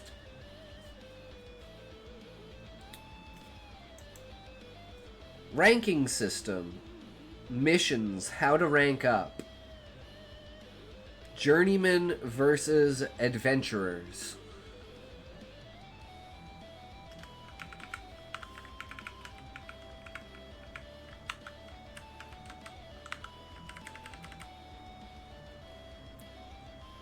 Chocobo raising. Geischels and Gruel.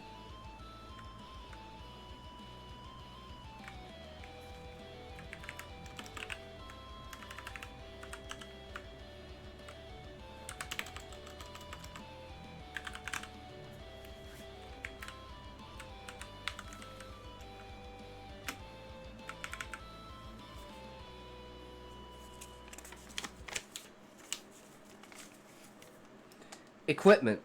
Slots, mods, crafting, enhancing. Shit.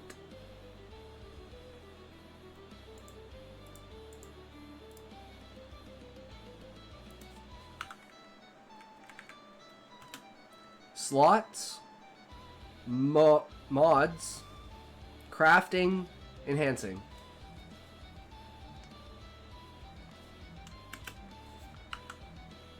Notorious monsters.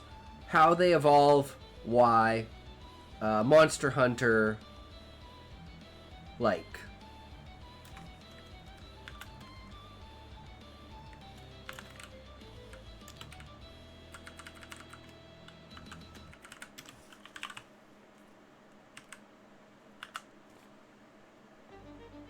Materials.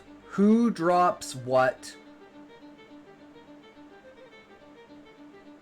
Crafting what plus what equals what?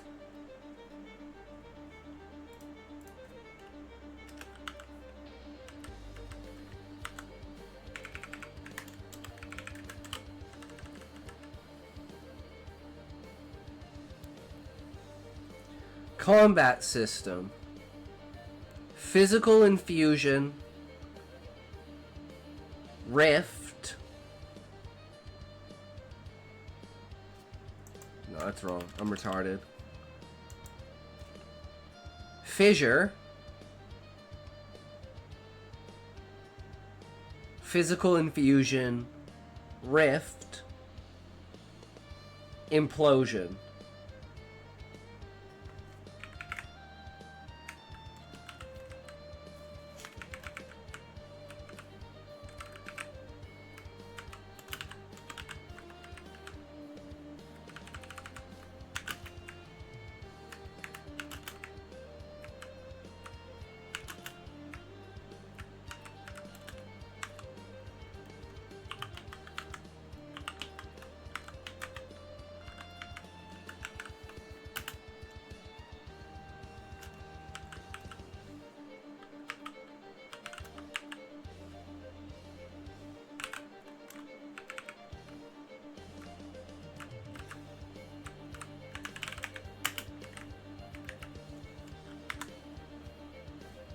Yeah, it's complicated as fuck, but it's called Pifferme.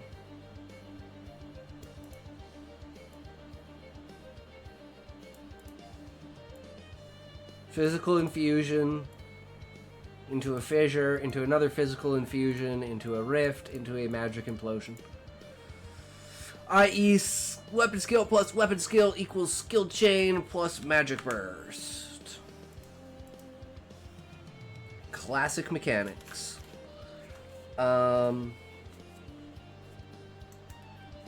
Economy. Gil, banks, loans, investments.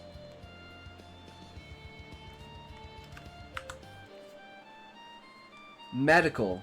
Stitches, disinfectant, wrappings, setting bones. Poisons. Or sorry, not poisons.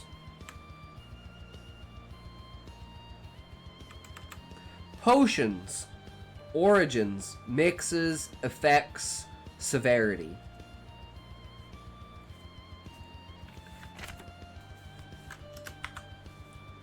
Base weapon types. Melee, ranged, mage, support.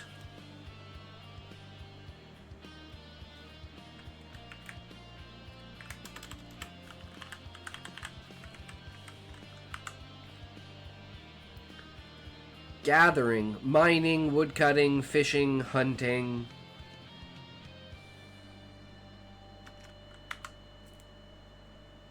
Politics, city standings, alliances, borders.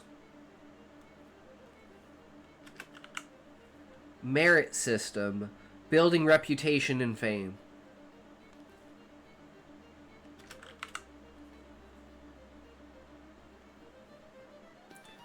Class and job specializations. Finding your job, changing your job.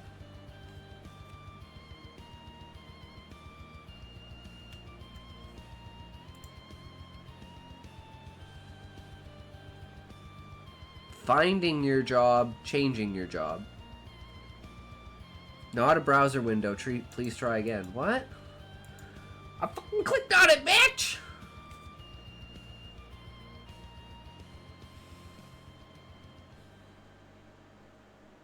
Finding your job and changing your job.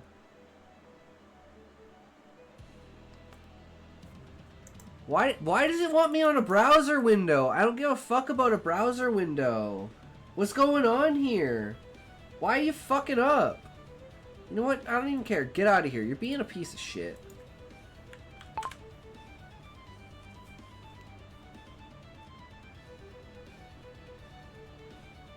Finding your job and changing your job.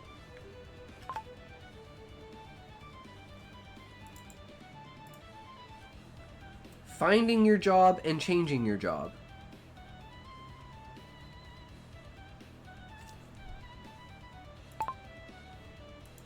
Finding your job and changing your job.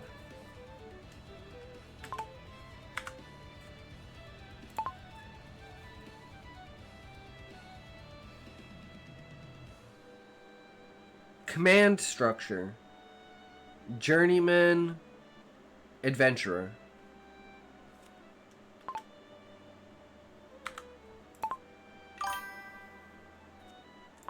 Yo, Muffin, how's it going, brother? Welcome, welcome.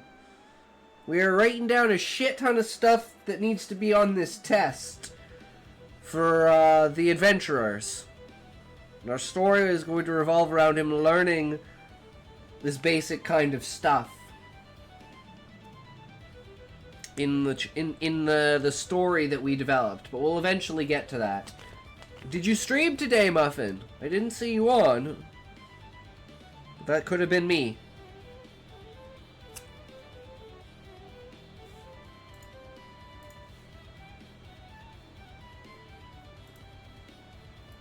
You gonna work now, bitch? See, I figured out how to fix it, guys. You just gotta use the other one, and it's like they fight with each other, and then eventually one of them wins. It's whatever one I choose.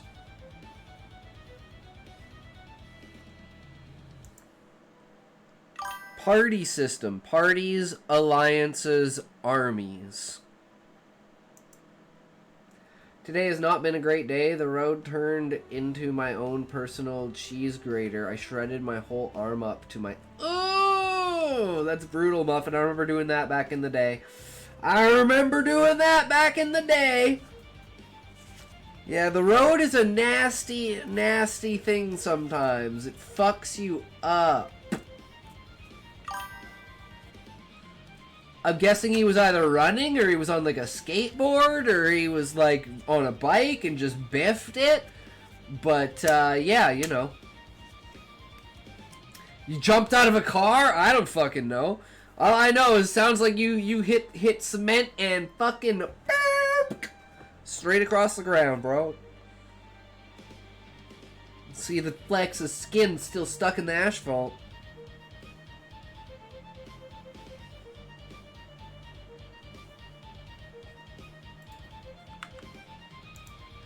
Dark Adventurers. Losing your license and verification.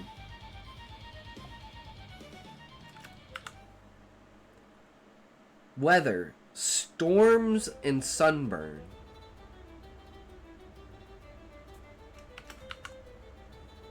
Zones. Locations unlocked. Barriers to entry.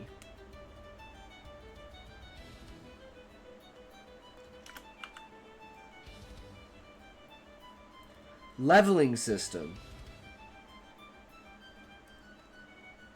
A way to check power level.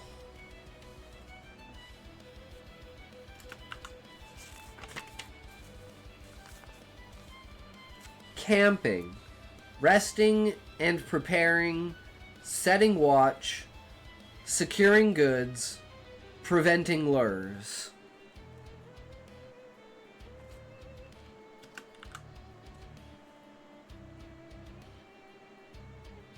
Death. Coping with loss. Retiring. Moving on from adventuring. Veterans. Learn from the best.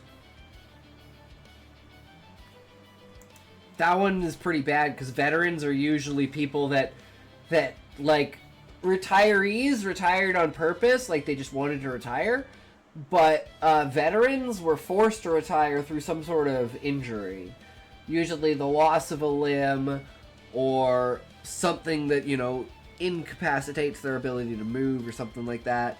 You know, they lose an eye, they go blind, they go deaf, you know, shit happens. psychological PTSD, right? One of the characters in the first chapter is who's like the Duart's mentor, is basically a crippled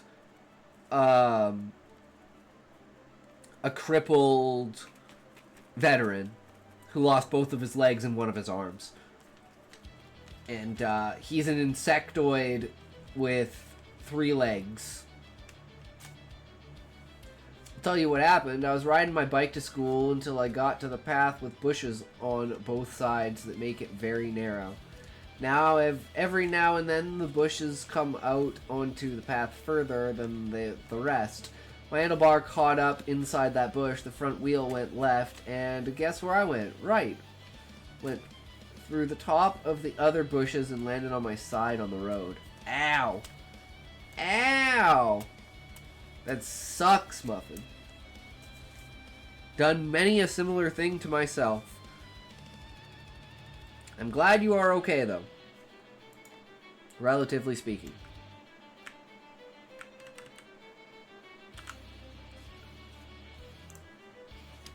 Pets. Do's and don'ts.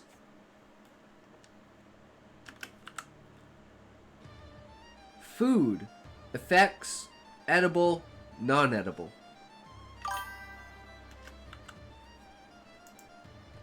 Don't know how I did the same thing I did to my arm to my abdomen. It's skid and slide, bro. Your arm hits first, your body hits second. It's just how it goes, and you're just laid out.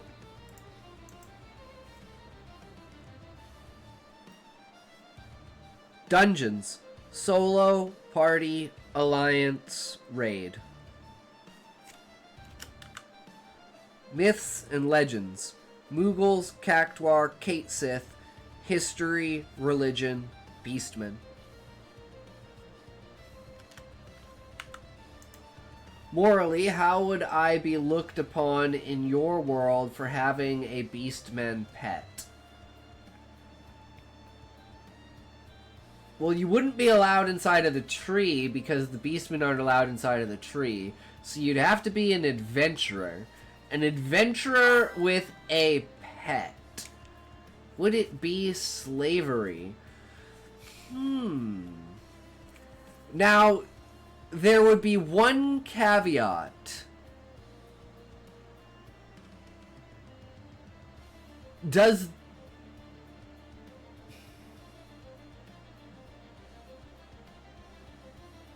Okay, so you would have had to have domesticated the beastmen. In some way, shape, or form. Because they're like kids. Like, in their, comprehension-wise, as an overall arching species, like, all of them are on the level of, 50 to 70 IQ. No, they actively do not want to be a pet.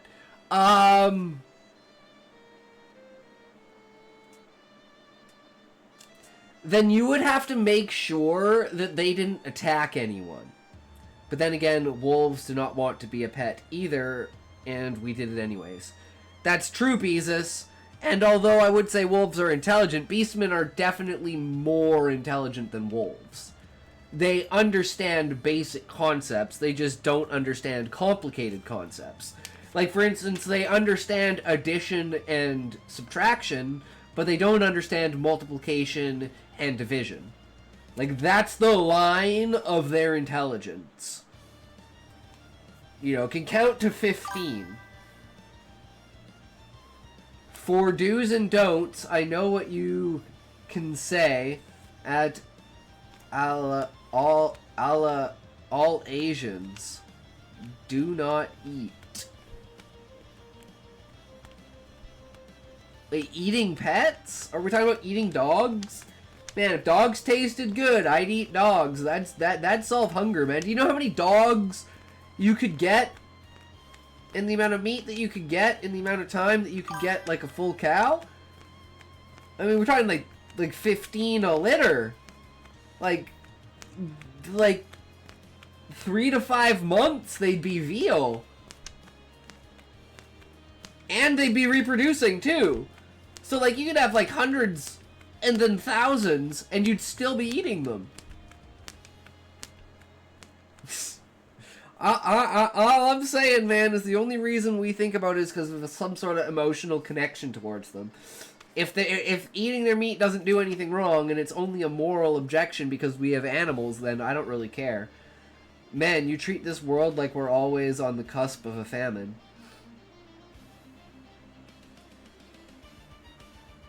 Wait, you mean the real world, Beezus? No, I just live on in like farm territory where you eat pretty much whatever you can get your hands on. You know? Like,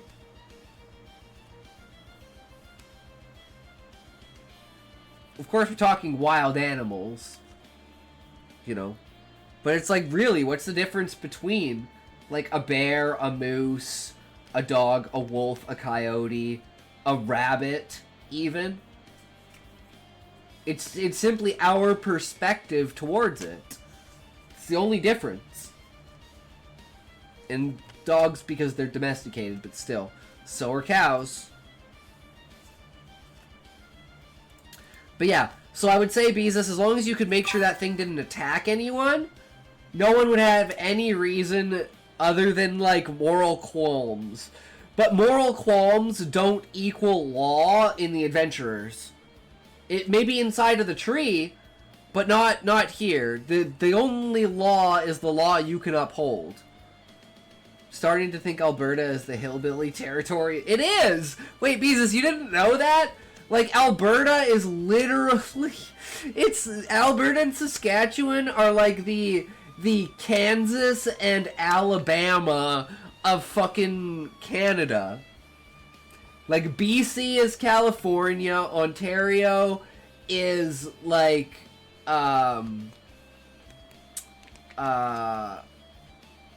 what's, like, the way far east one? Is it New York?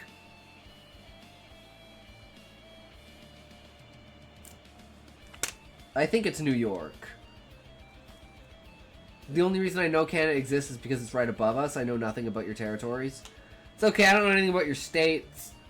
So, it is what it is, right? But it's like California's nice and warm. BC is like, you know, it has its rain, for sure.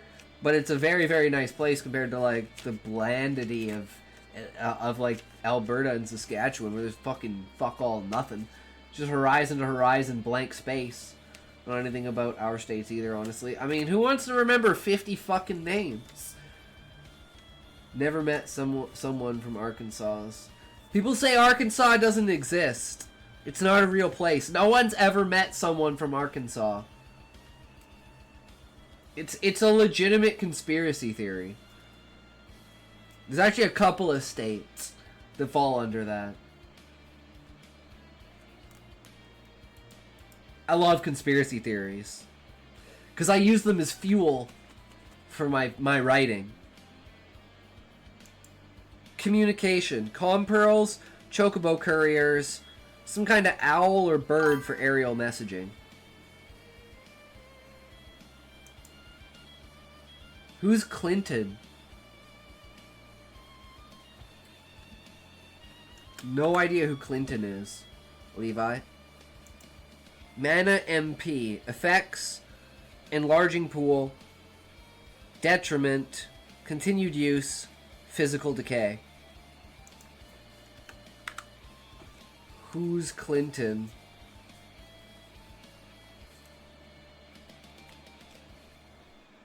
No idea. No idea, Levi. Which one is said wrong? Arkansas or Kansas?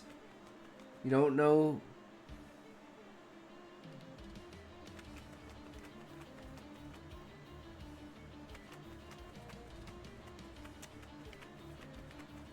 Oh, no, I just wasn't putting... I wasn't putting two and two together there. Who's Clinton? The fuck are you talking about? Who's Clinton? I'm like, Clinton? The fuck?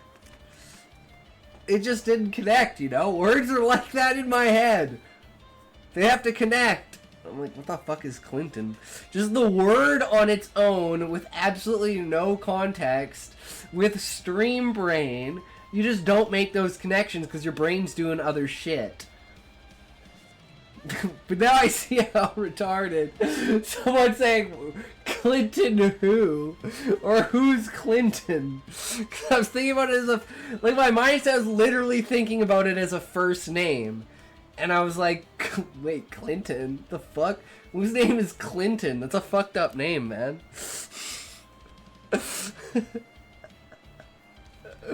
I have absolutely no idea, man. And I don't know what Hillary's maiden name is, but it's not Clinton, I'll tell you that. Or maybe it is. Maybe it is.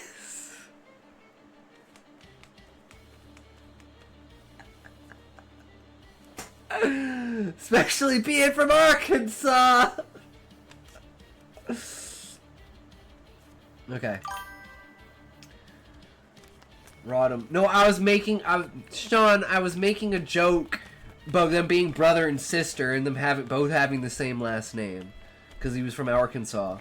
So, of course, his wife is his sister. Like Alabama, Kansas shit.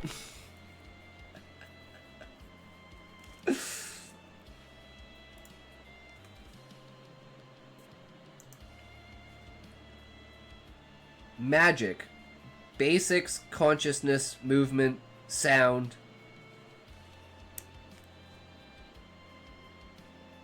Imagery.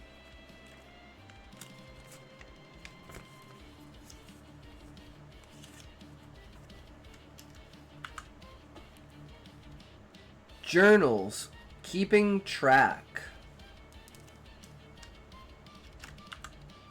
Quests. Quest board, making requests, completing requests. Relationships. Who can you trust? Expectations, obligations, restrictions, and laws. Reasoning. Why do you want to be an adventurer? Hunger.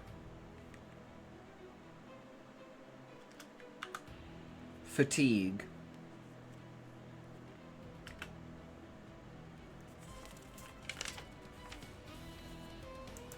All right, guys, that's the list of the test. So we have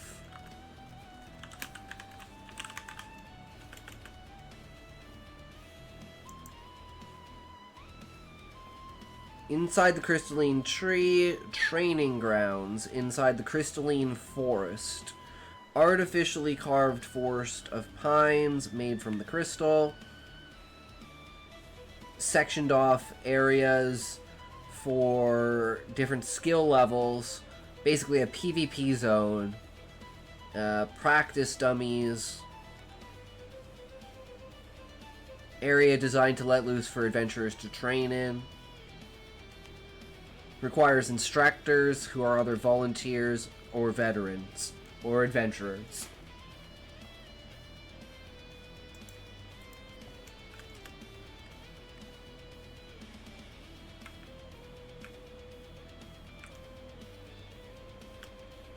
Training ground inside the artificially carved forest of pines. Second off areas for different skill levels. PvP zone. Practice dummies. Area designed to let loose for adventurers to train in. Requires instructors who are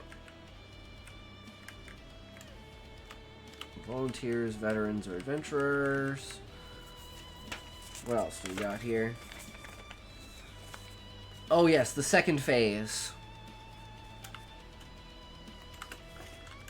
If you pass the test, training for the outside. 'Cause the first is just a knowledge test. You just have to prove that you have the knowledge and you're willing to learn. Like, it's basic, but it's a lot, right? So it's like, if you're willing to learn all of this information just to do this test in order to leave the tree, you have to have at least, like, a decent amount of thought put into the fact of you wanting to be an adventurer.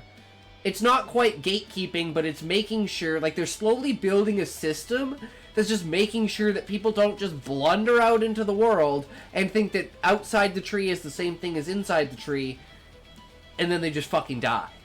And they basically have a big problem with that, to the point people call it, like, the euthanasia walk. Where instead of being euthanized when your mind is gone, you become an adventurer and you just go outside and you basically just fucking die.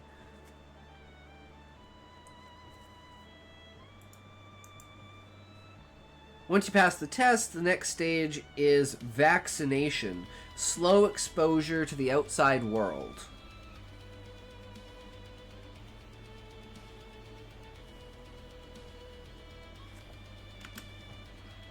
In a supervised endeavor to prepare the journeyman physically and mentally, train them to learn sleep, hunger, fatigue, strain, stress. So it's meant to be as easy as getting your learner license. Yes, Levi. Exactly. And then you're, like, a journeyman is basically a squire.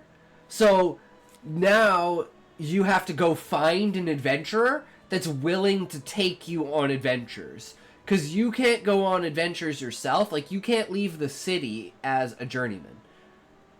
You can leave the tree, but you can't leave Ifrit.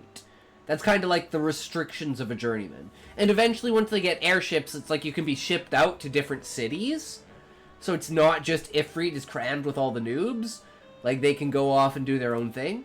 And there is a higher chance that, you know, something will happen along the journey. But it's like, the higher you score on it, the more they give you the chance to be able to choose where you want to go. And how old you are as well, right?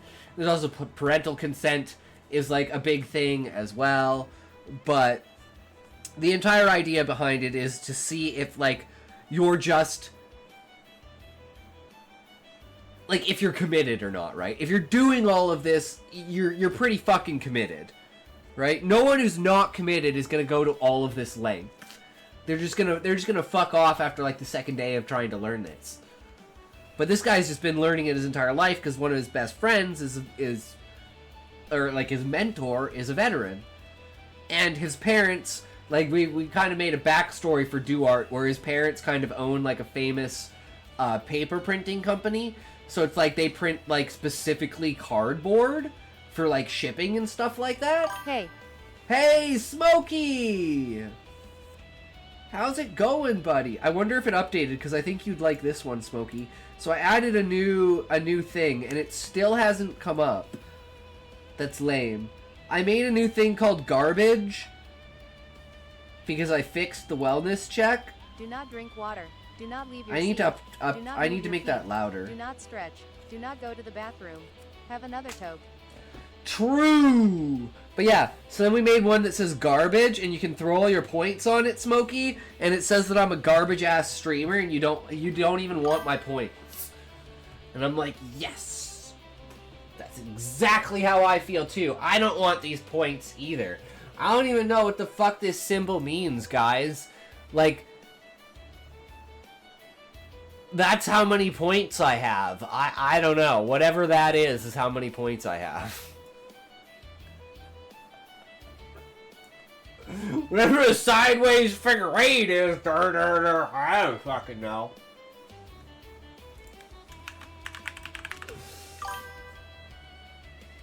That's exactly how I feel. It is what it is, though, right? We're only gonna get somewhere, right? We get somewhere with your mom! I mean, what?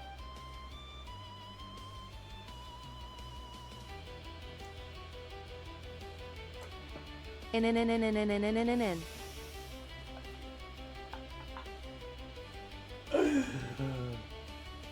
Oh my god, Smokey, yes. Yes, bring on the chaos. Bring on the chaos. Overwhelm us with it. I have notes! So I don't care, guys. I have notes. It talks bikini. Wait, Callie, you missed it. Callie, you missed it. It was 5 days ago. It was on Tuesday. The bikini stream was on Tuesday. You missed it. I've been saying forever, June 10th. No, it was June 11th. This was like 4 days ago. It was June 11th. That was the bikini stream. It should still be in my VODs if you want to go back. Ban me, please. You fucked up, Callie. There wasn't yeah, actually, Smokey, you're right. You're right. Smokey, you're true. You're right. It wasn't a bikini stream. It was a makeup stream. I was wearing my new dress. But hey, we got a good backshots clip out of it. So technically, Callie, it wasn't a bikini stream. You're right. You put on a bikini on next stream to make up for this lie.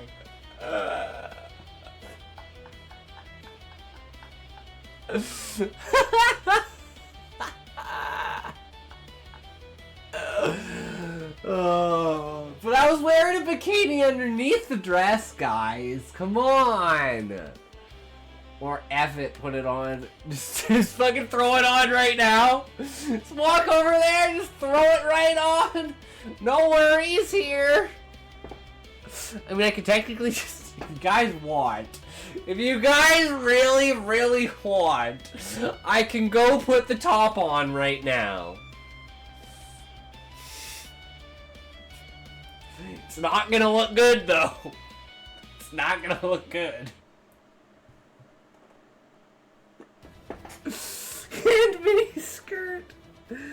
Oh my god. Do not drink water. Do not leave your Ah, feet. Do not fuck. move your feet. Do not stretch. Do not go to Sean! the bathroom. Have another toke. Wait, you redeemed garbage, but it did that line.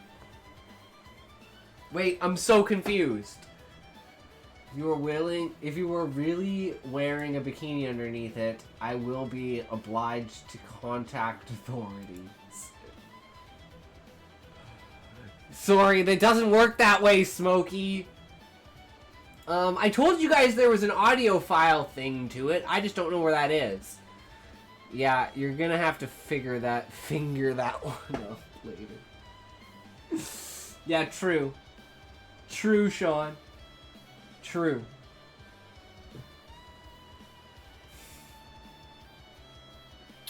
He meant to say figure, I knows it. No, he meant to say finger. Everyone knows it.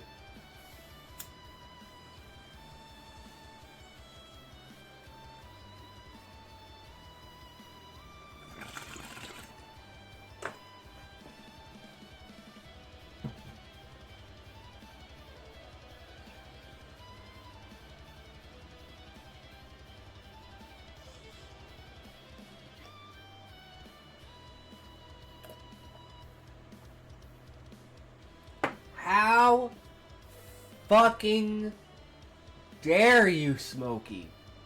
You bastard! Damn you! Damn you! Fuck! Fuck!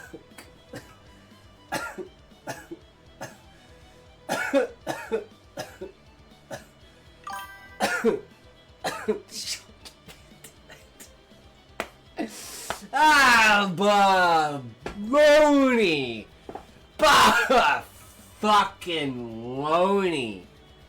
I'll believe that shit for a second.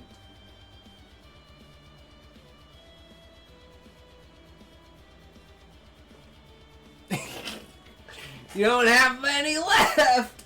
You don't have many left, Smokey! Use them wisely! Use them wisely, good sir. Ah, shit, guys! 3 minutes! 3-minute countdown to the ads! Oh, fuck, boys! Them ads coming at you! Can we vote for down with ads? Down with ads! Fuck ads! We don't want ads! Ads are bullshit! This is some bullshit ads! I just want normal, chill ass stream No bullshit. No fucking ads.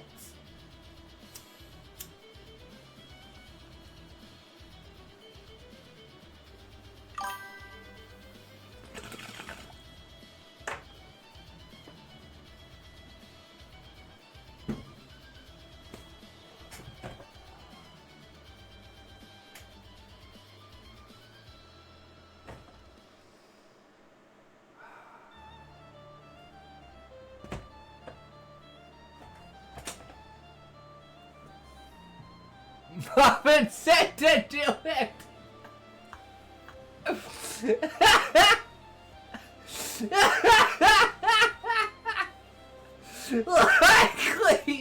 likely fucking story, Smokey. I'd believe you more if you said Valium Boy told you to do it. It's the devil sitting on your shoulder.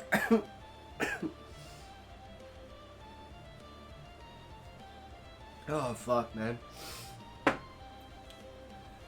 Ah.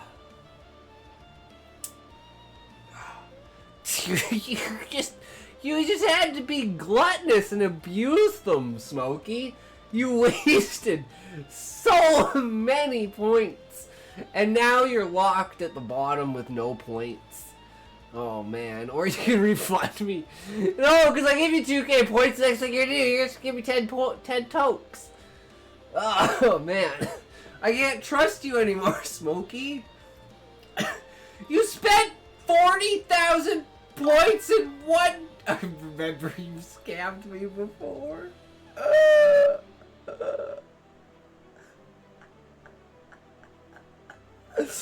Although that's true, you've also scammed yourself, good sir. Maybe, perhaps, I do, yes, Smokey. I quite did scam you, very much so, in the right, yes. It was a problem. But you know what? You fell for it, bro. You fucking fell for it. You should have looked at how many points you were spending. You didn't look at how much you were spending. Like, what if you were using, like, real money and just, you know, you kept doing it and then all of a sudden out of nowhere you realized that your card was declined. Don't make me an you. And you're like, how did I spend $175,000 in 3 days? And then you go back and you look and you realize that each one of those browns was $17,000. Ooh. Ooh, that is a very expensive accent. Good sir, that is a very, very, very expensive accent. It was all worth it. Oh, true. True.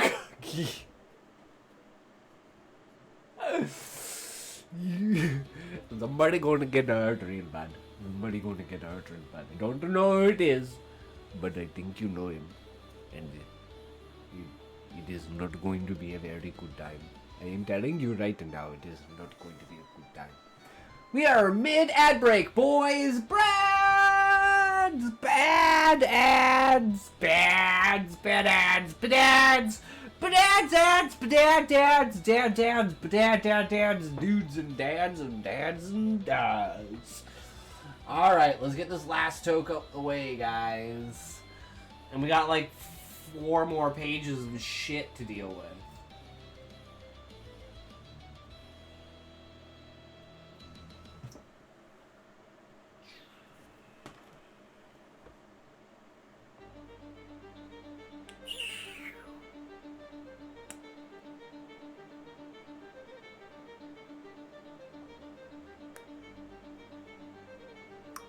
Percent.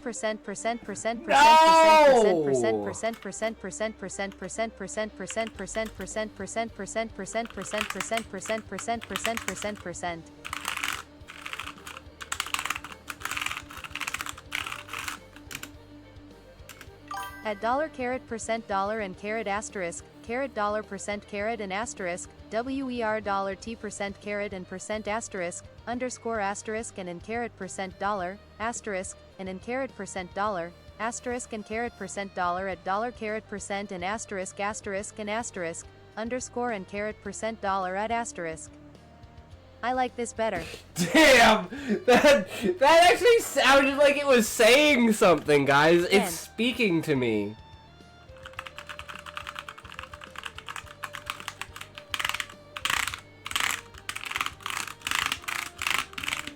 Oh no. I deleted it because I'm retarded.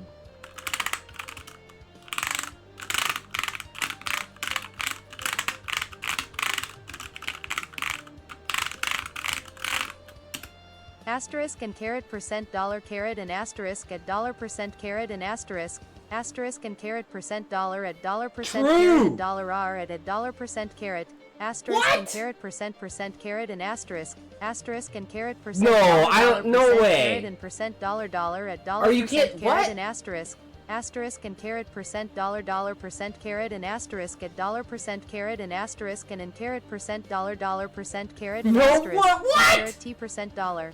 Never heard such a true story. True, Smokey. Holy shit, that is insane.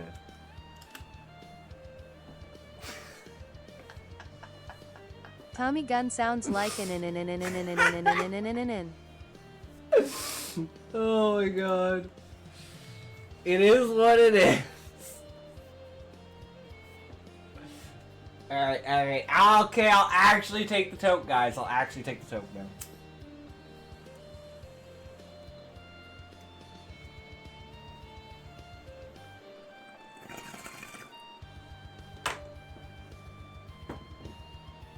double toke or crossdresser.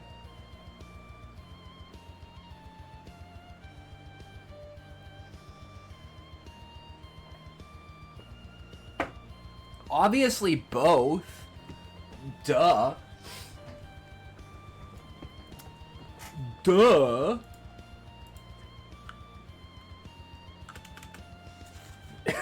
People think you have to choose one or the other. Nah, fuck that. I want my cake and I want to have my cake and eat it too.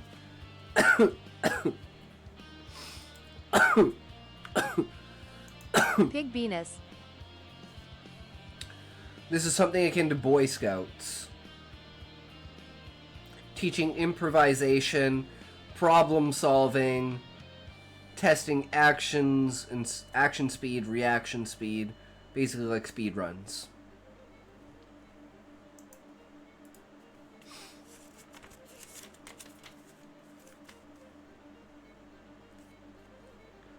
Alright, so we have the story.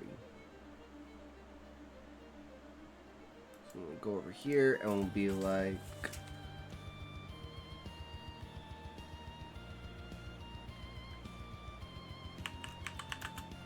Adventures of Duart.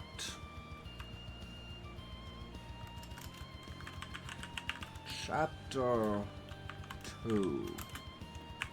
The beginning.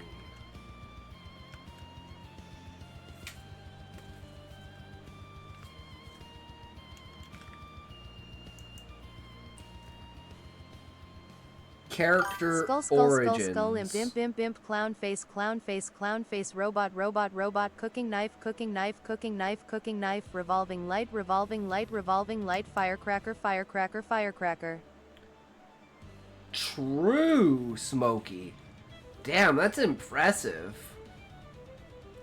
I just thought of something. What about... Can I do this? Hold on, I might break this.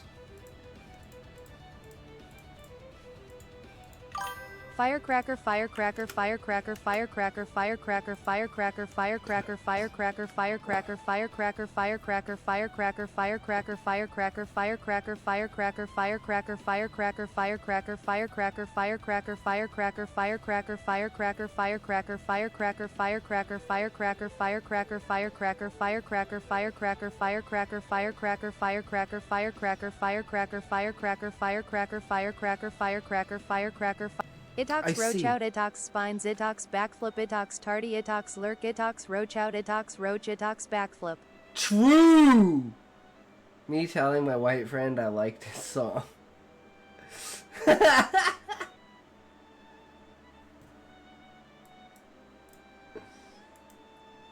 So you can do emotes in TTS.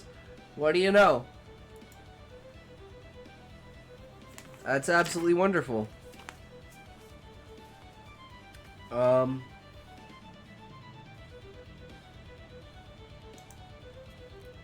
Duarte, age 12, prominent crafting family who makes paper and cardboard. Life isn't exciting enough. He sees adventurers all the time due to being a constant presence inside the guild as the main proprietor of his family's paper.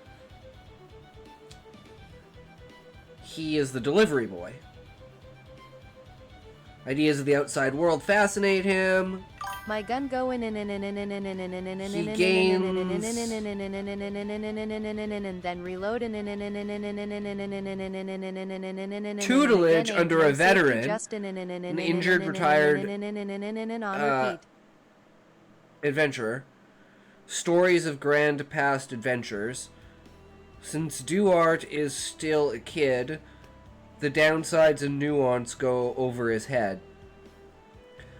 Vet not trying to indoctrinate, but parents blame Thank it. you for redeeming chair dance. Still at the Itox will now point. dance for you. Of Please fully course. enjoy this immersive Of experience. course.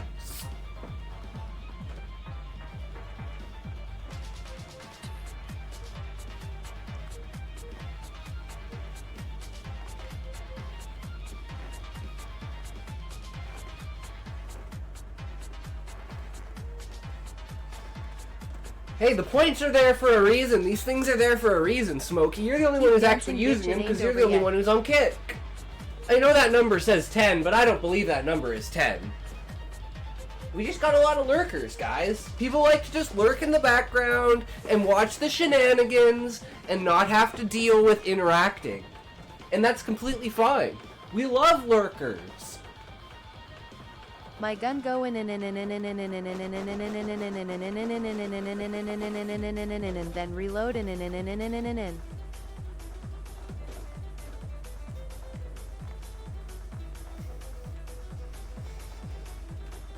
You did good, you can rest now, babe. True.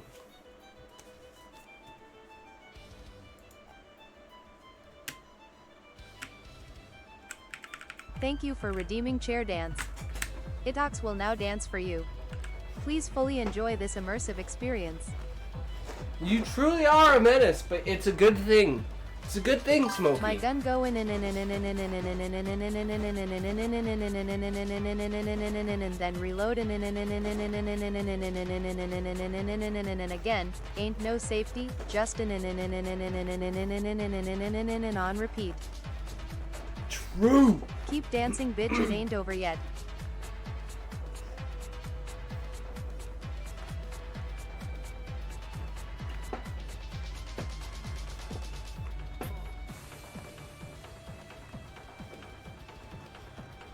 Just give it 10 more minutes, Smokey. You just gotta keep waiting around to use those points. Oh my god.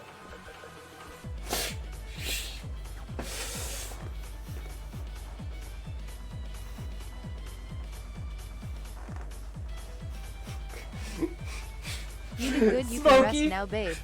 I'm just thinking I should add something that cancels out. So it's like whenever you do something, someone else Thank you can, for redeeming chair can dance. cancel Itox will now out dance for and you. like just completely Please skip. fully enjoy So it's this like immersive it's like a experience. skip button. What do you guys think about doing that? So that anyone can just press the skip button and it'll skip whatever it is, the TTS, the announcement, whatever it is, and then you guys have full reign over what you want to skip. Say all I heard was an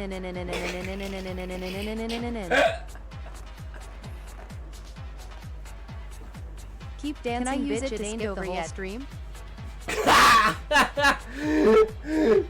No, that's Control W. If you guys want the best stream experience, you gotta press Control W. Only true Chads Control W.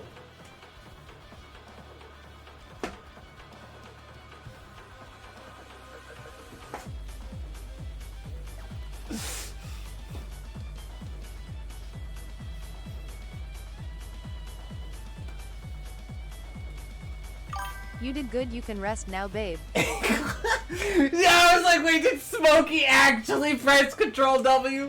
Control W is the command that closes the current window that you're on.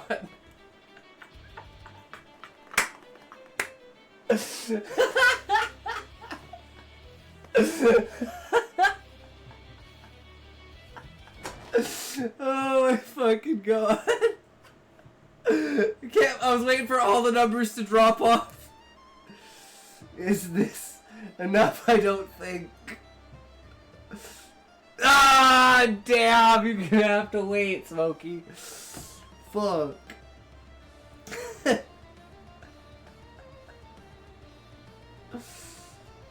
We cooked, chat. True. True. See you next stream. Does it work the entire time to get your points back? He's gonna come back in strong next time, Smokey. Oh my god.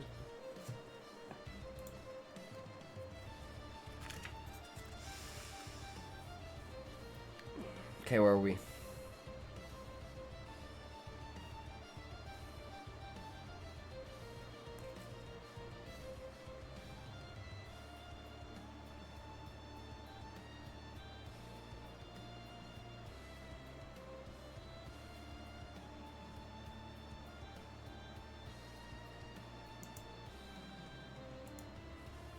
Still at the point adventuring is new and looked down on.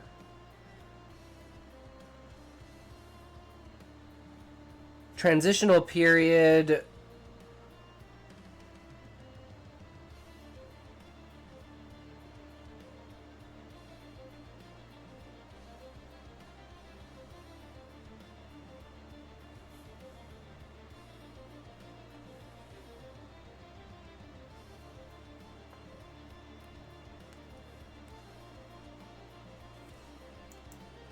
I'm gonna be honest, guys, I have no idea what the fuck this says. Transitional period where you, and it looks like GTH. So it's OARE. So it's like, is it you go through? But I wasn't looking at the piece of paper? Join, enact, unexpected carts? 20 to 25%.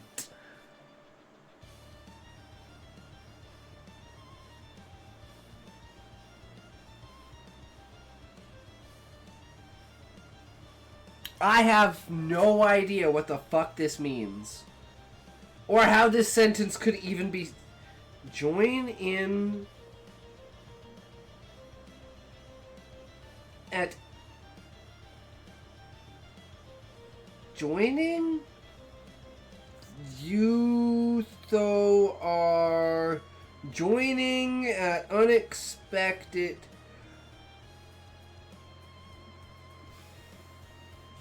Jesus. Fucking Christ. I can't read my own writing.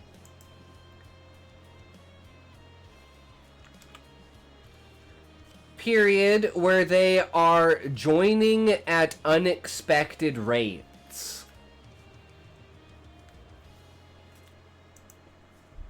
That's what it said, guys. Joining at unexpected rates. Where... Yeah, I don't know why it says... It looks like you, though, joining. 25%. Fuck, man. My writing is brutal. Okay, we're getting there. We're getting there, guys. I think we have 2 more pages to go. 2 more pages to go, guys. Story event list. Duarte meets vet at Guild Hall. Currently the start of an office. No big building, just a small stall for trading stories and ideas.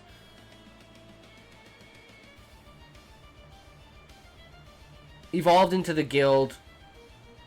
Kids gather for stories. Duarte gets personal lessons on adventuring, not just the entertaining moments of a solid lifetime from the vet.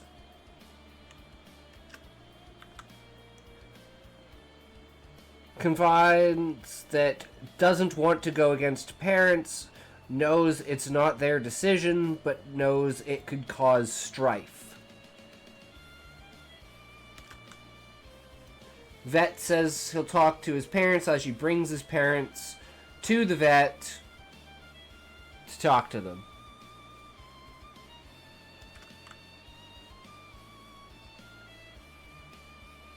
Duarte leaves home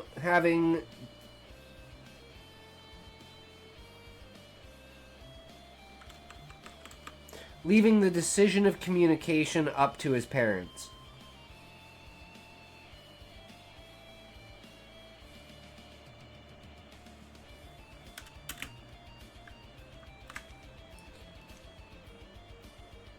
Make it so a sibling died, his parents didn't tell him, and that's why they're so against adventuring. Or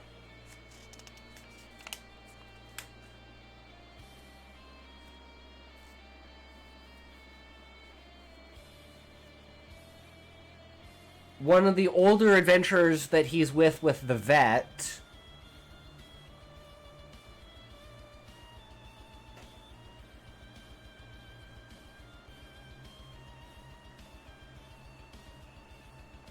who is an actual adventurer, who says when Duarte passes the test and becomes a squire, that he will become that guy's squire. And there's a couple of other kids that also want to be his squire, but you can have multiple squires, and he knows multiple adventurers, so they could all have squires.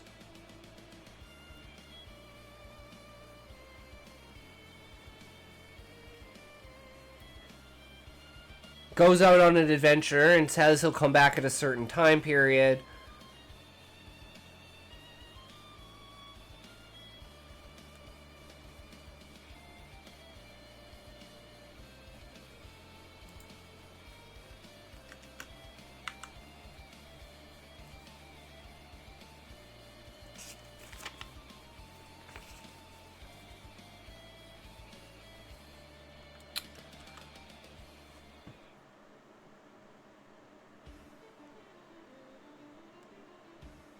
Story characters. Introduce Duarte and his family plus the paper company. Duarte wanting more to life. Introduce the vet. And for other people, don't meet any of them. Fated meeting of another adventurer, noob, beginnings of friendship. Introduce older characters, secondary mentor. Have another character waiting for the adventurer. He never shows up, he's dead. Builds a bond of friendship between those two, and they become squires. Together. And that's when they go take the test.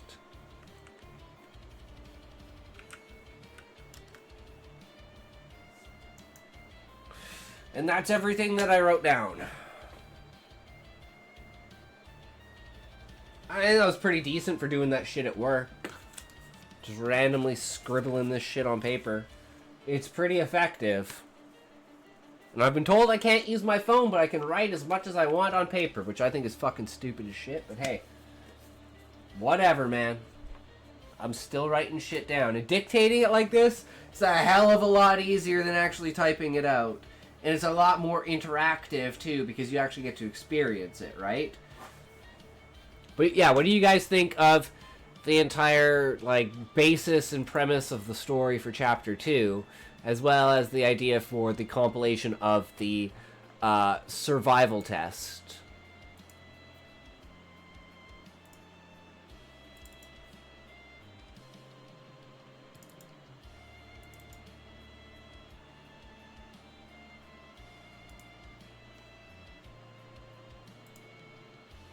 Is there anything that, like, we're missing on this list of things that, like, because, like, I never went to Boy Scouts or anything like that. I'm like, what are the, like, the main things that you need to learn in order to survive?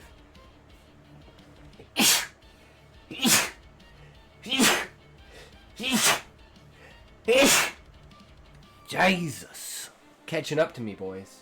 They're catching up to me. Motherfuckers.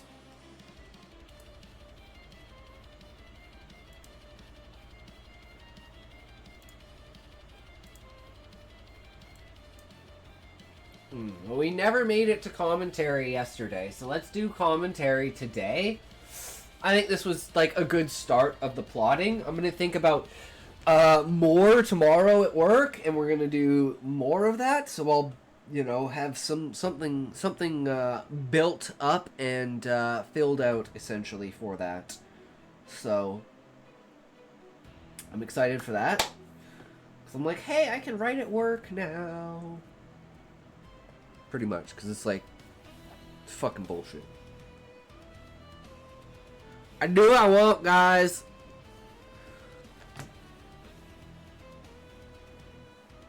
No, I'm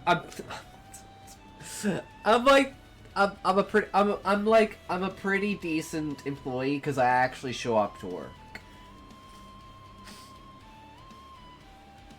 If you guys can't tell, I'm pretty fucking consistent. When I got a schedule, I fucking stick to it. It's one... I procrastinate until the very end, but when I finally do it, I never stop. Until I do. So that's why I gotta keep going. Just never stop. It never ends. We just keep fucking going. Big motherfucking...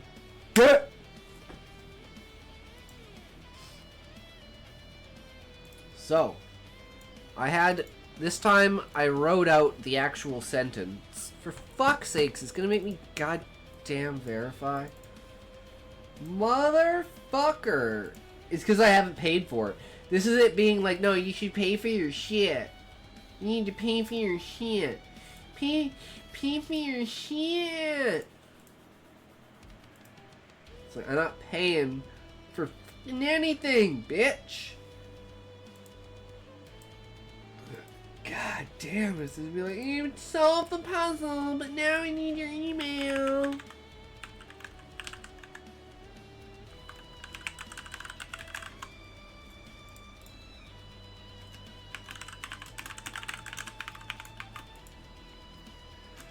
Every time, no matter which one I put in, it's always wrong.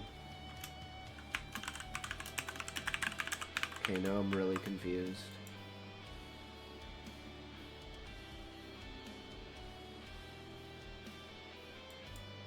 Wait, what? Oh my fucking god, my caps lock was on. God damn.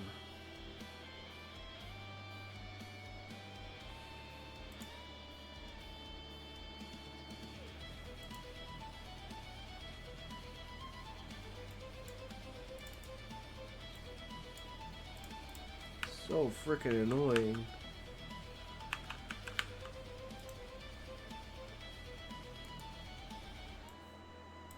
Okay, there we go. We're back. The Gruken, Grocken, Groken, Gracken, Grocken. Gruken, Grow, Screw, Scree, Grow, Grogan, Grow, Greg. Gregor, Greg, Grogan, Grots, Groggy. True.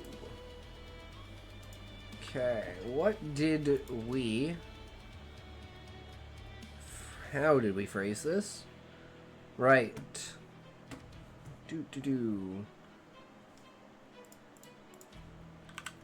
Has online rhetoric towards violence led to a normalization of violence,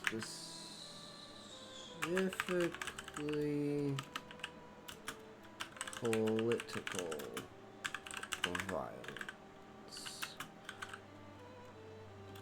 How much of a role do you think the news plays versus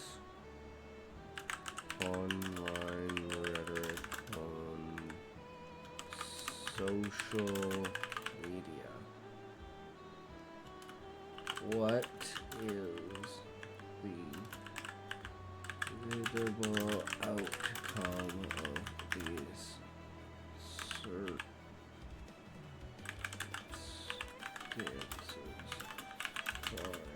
Internet security related to doxing and calls to violence.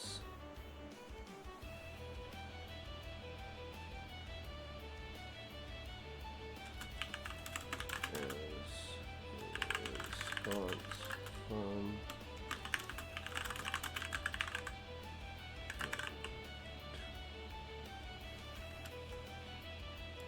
I think that'll do.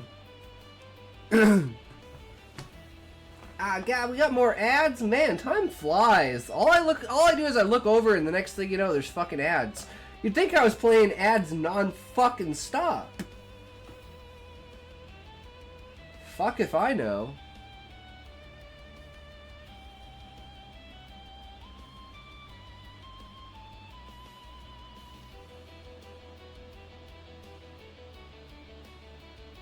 But a minute and a half every 30 minutes, that's still... 6%?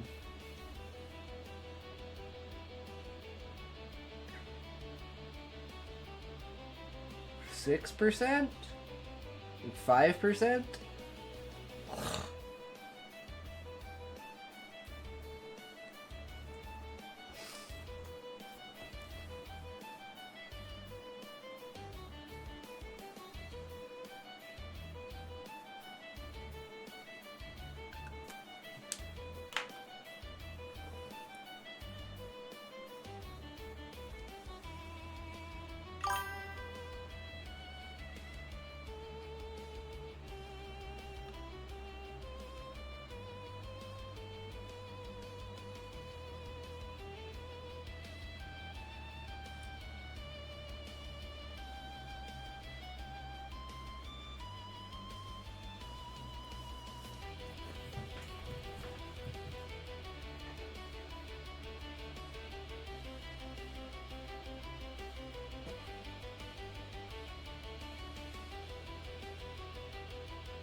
Oh.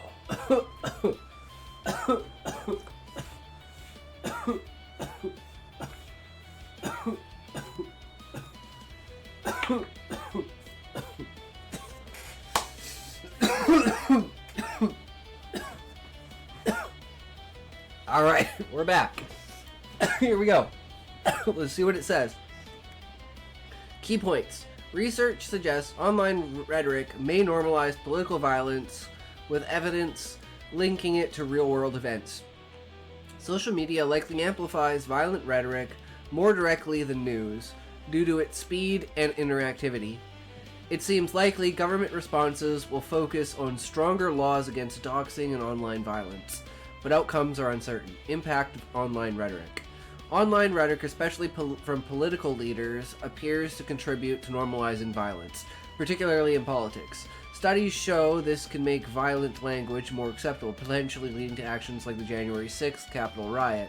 The evidence leans towards a connection with examples like increased hate crimes following certain rhetoric, but it's a complex issue with ongoing debate. Role of news versus social media. Both news and social media play roles, but social media seems to have a stronger, more immediate impact. It allows rapid sharing and organization, as seen in the Capitol riot against organized via X and Facebook. News media can reinforce this by covering such rhetoric, but its effect is often slower and less direct. Inevitable outcomes for internet security. Future likely involves increased government efforts to combat doxing and online violence with resources like DHS guidelines for prevention. However, outcomes depend on implementation, and challenges like legal gaps and tech industry cooperation remain, as seen in calls for stronger laws. Report. A detailed analysis of online rhetoric, media roles, and government responses. This is just like saying where it pulled from. Okay, well, let's just read it. This report provides a comprehensive analysis of the impact of online rhetoric on the normalization of violence, specifically political violence, the comprehensive roles of news, media, and social media, and the anticipated outcomes for internet security related to doxing and calls to violence, including government responses. The analysis is grounded in recent research reports and discussions reflecting the current landscape as of June 16th. Normalization of violence through online rhetoric. Research strongly suggests that online rhetoric, particularly from political leaders, contributes to the normalization of violence with a specific focus on political violence. The Brookings Institution's article, How Hateful Rhetoric Connects to Real-World Violence, highlights that incendiary rhetoric that can shift social norms, making prejudiced and violent speech more acceptable. This normalization is evidenced by increased support for political violence, with studies linking such rhetoric to real-world events. For instance, the January 6, 2021 U.S. Capitol riot was partially attributed to President Trump's speech, which critics blamed for inciting violence, leading to his second impeachment. The article notes that conservative websites and political leaders often use violent rhetoric, and high polarization increases its spread across political divides. Further, the PBS News report, How Some Members of the Republican Party Have Normalized the Use of Violent Rhetoric, details how this escalation extends beyond Trump, becoming a feature of Republican campaigns and messaging. Examples include campaign ads with violent imagery, such as Eric Greitens saying, "We're going rhino hunting," and Mehmet Oz showing himself shooting a gun, claiming Second Amendment rights for overthrowing government. The Journal of Democracy article, The Rise of Political Violence in the United States, adds that ordinary people are now more likely to consume and expunge once radical ideas, primed for violence due to long-term trends in polarization and distrust. Specific statistics underscore this trend. The Brookings article cites a 32% increase in hate crimes against Muslims post-Trump's 2016 rhetoric, and 54 cases linked to individuals invoking Trump's rhetoric, with 41 pro-Trump violence and 13 in defiance. The Northwestern study, How Social Media Rhetoric Can Lead to Real-Life Violence, reveals a link between authority figures, online behavior during protests, and shifts from peaceful to violent actions, particularly noting the Capitol riot. These findings suggest a clear, though debated, connection between online rhetoric and normalized political violence. Comprehensive role, or comparative roles of news media and social media. Both news media and social media play significant roles in spreading violent rhetoric, but their impacts differ in immediacy and mechanism. Social media, due to its interactive and rapid dissemination capabilities, appears to have a more direct and impacting effect. The NYU Stern Center for Business and Human Rights, in investigating the role of social media in the rise of violent rhetoric and actual political violence, notes that platforms like X, formerly Twitter, and Facebook were used to incite and organize the January 6th Capitol riot, where supporters threatened to hang then Vice President Mike Pence. Experts cited by the New York Times describes social media as amplifying anonymous outrage, spreading misinformation, and turning public employees into targets, with specific incidents like the 2018 Pittsburgh synagogue shooting and 2022 Buffalo supermarket shooting linking to extreme right views expressed online. News media, while also involved, often serves to reinforce and legitimize violent rhetoric through coverage. The PBS News report by Laura Barron Lopez highlights the escalation of violent rhetoric, including Trump's actions during the 187 minutes of the insurrection, and Republican campaign messaging indicating news media's role in documenting and analyzing these trends. The UMBC article, Social Media and Political Violence, How to Break the Cycle, suggests traditional media should focus on objective reporting without amplifying unverified conspiracy theories, contrasting with social media's trend to support or spread such content. That's actually so true. Like, media should be held at a higher standard.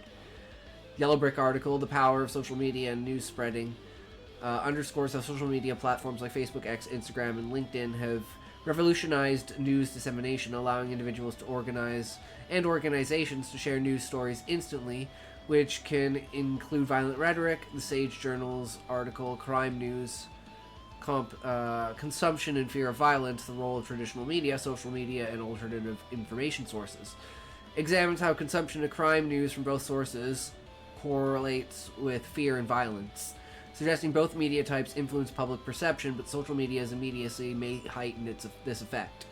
Inevitable outcomes for internet security, doxing, and government responses.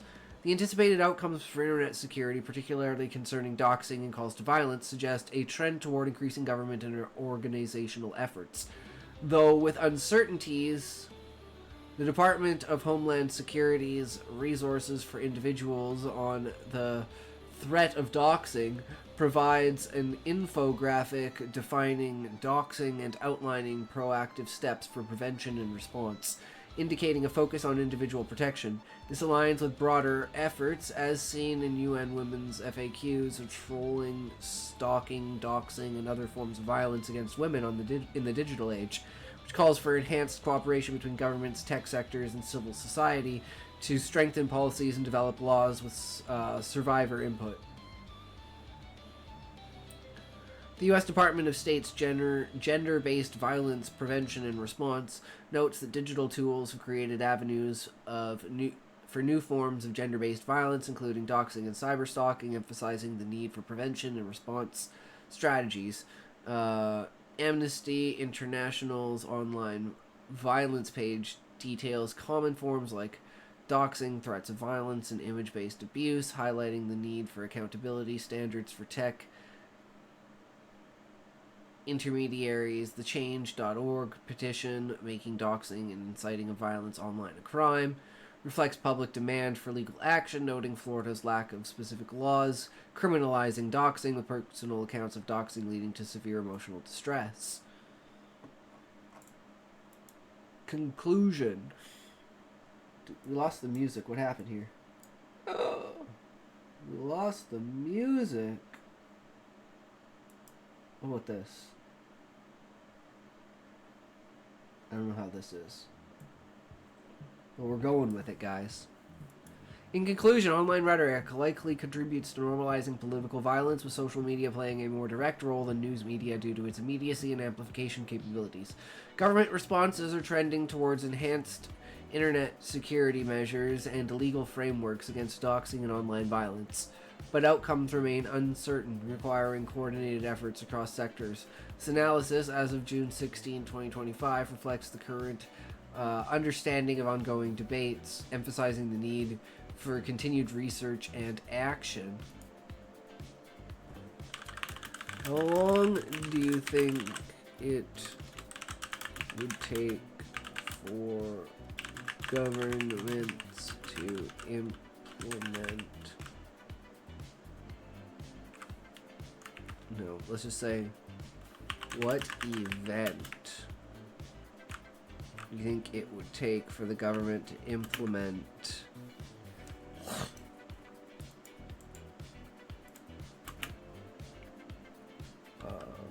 laws against online speech in the ways of the First Amendment? Calls to violence, including releasing public information about a person's location or family,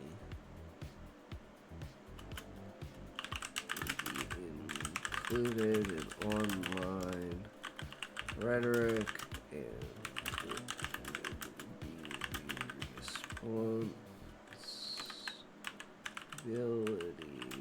of the websites to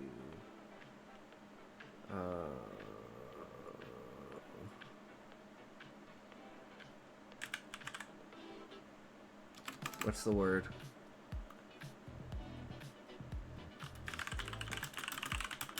Consigned to this.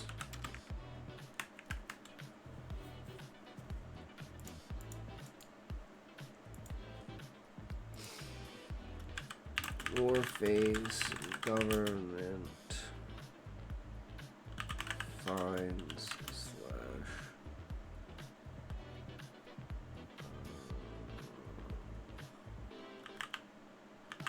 federal crime,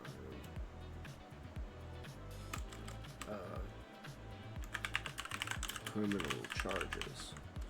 There you go. I think that's a good way to say it. It's like, what does it think will trigger it? It will eventually happen. What kind of event do you think would happen? Would have to happen for it to actually, like, be a thing? Like, basically, who has to die? And how many people have to die? Before it becomes, like, a thing. Because so far, I think there's, like, 7 or 8. Like, it's not just Luigi, it's not just the senators, or was it congressmen? Or lawmaker? The people that got shot, like, 3 days ago or whatever. It was like 2 days ago. I don't fucking know. I'm not American.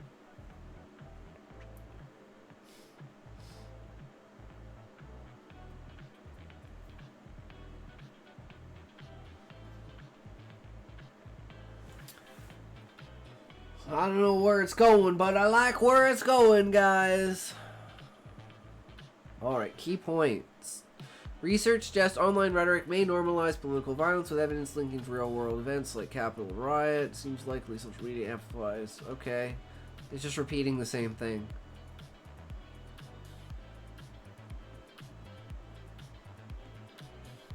Potential event for new laws. This is what we want. It seems likely that a significant, widely publicized event where online incitement or doxing directly leads to severe real-world violence could push governments to implement laws. For example, a coordinated online campaign resulting in a terrorist attack on a high-profile individual harmed due to doxing, like a series of attacks and public figures, could create necessary public outcry. True, Muffin. Check this one out. Are you ready?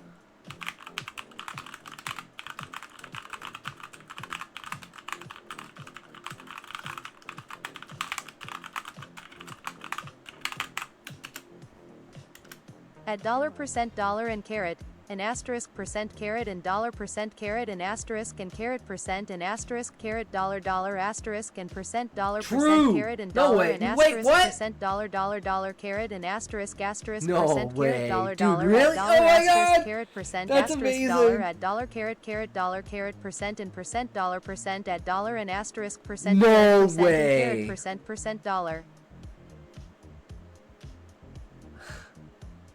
Jesus Christ, man. That's a hell of a story, bro. Oh, man, I hope that wasn't you that had to go through that.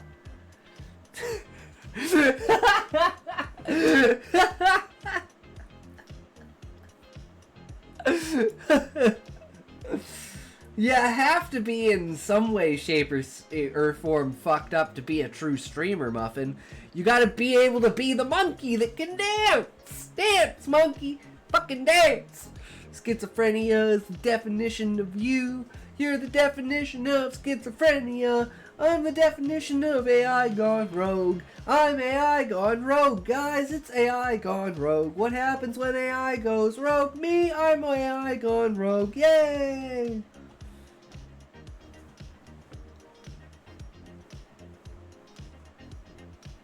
No one redeemed chair dance. No, Smokey used all of his points on 3 chair dances back to back, so that he just went AFK because he's waiting for his points to come back.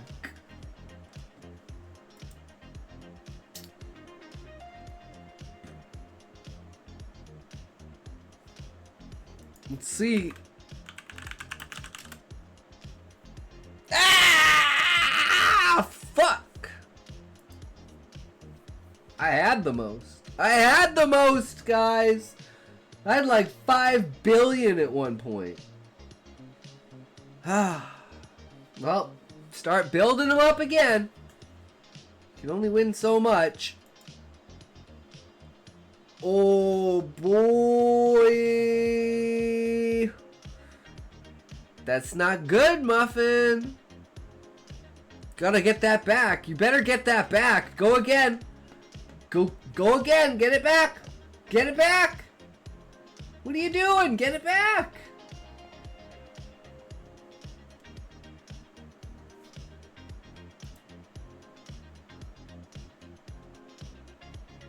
Seems likely significant.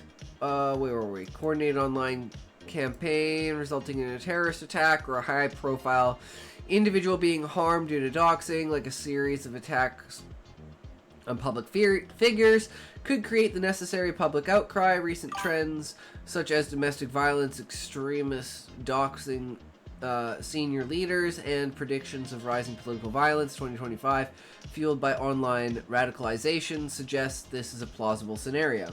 You're telling me to indulge in the addiction of gambling. For one reason, Muffin. Money is not involved. Never gamble when money is involved. But it's okay to gamble if you're not actually gambling on anything. It's imaginary points.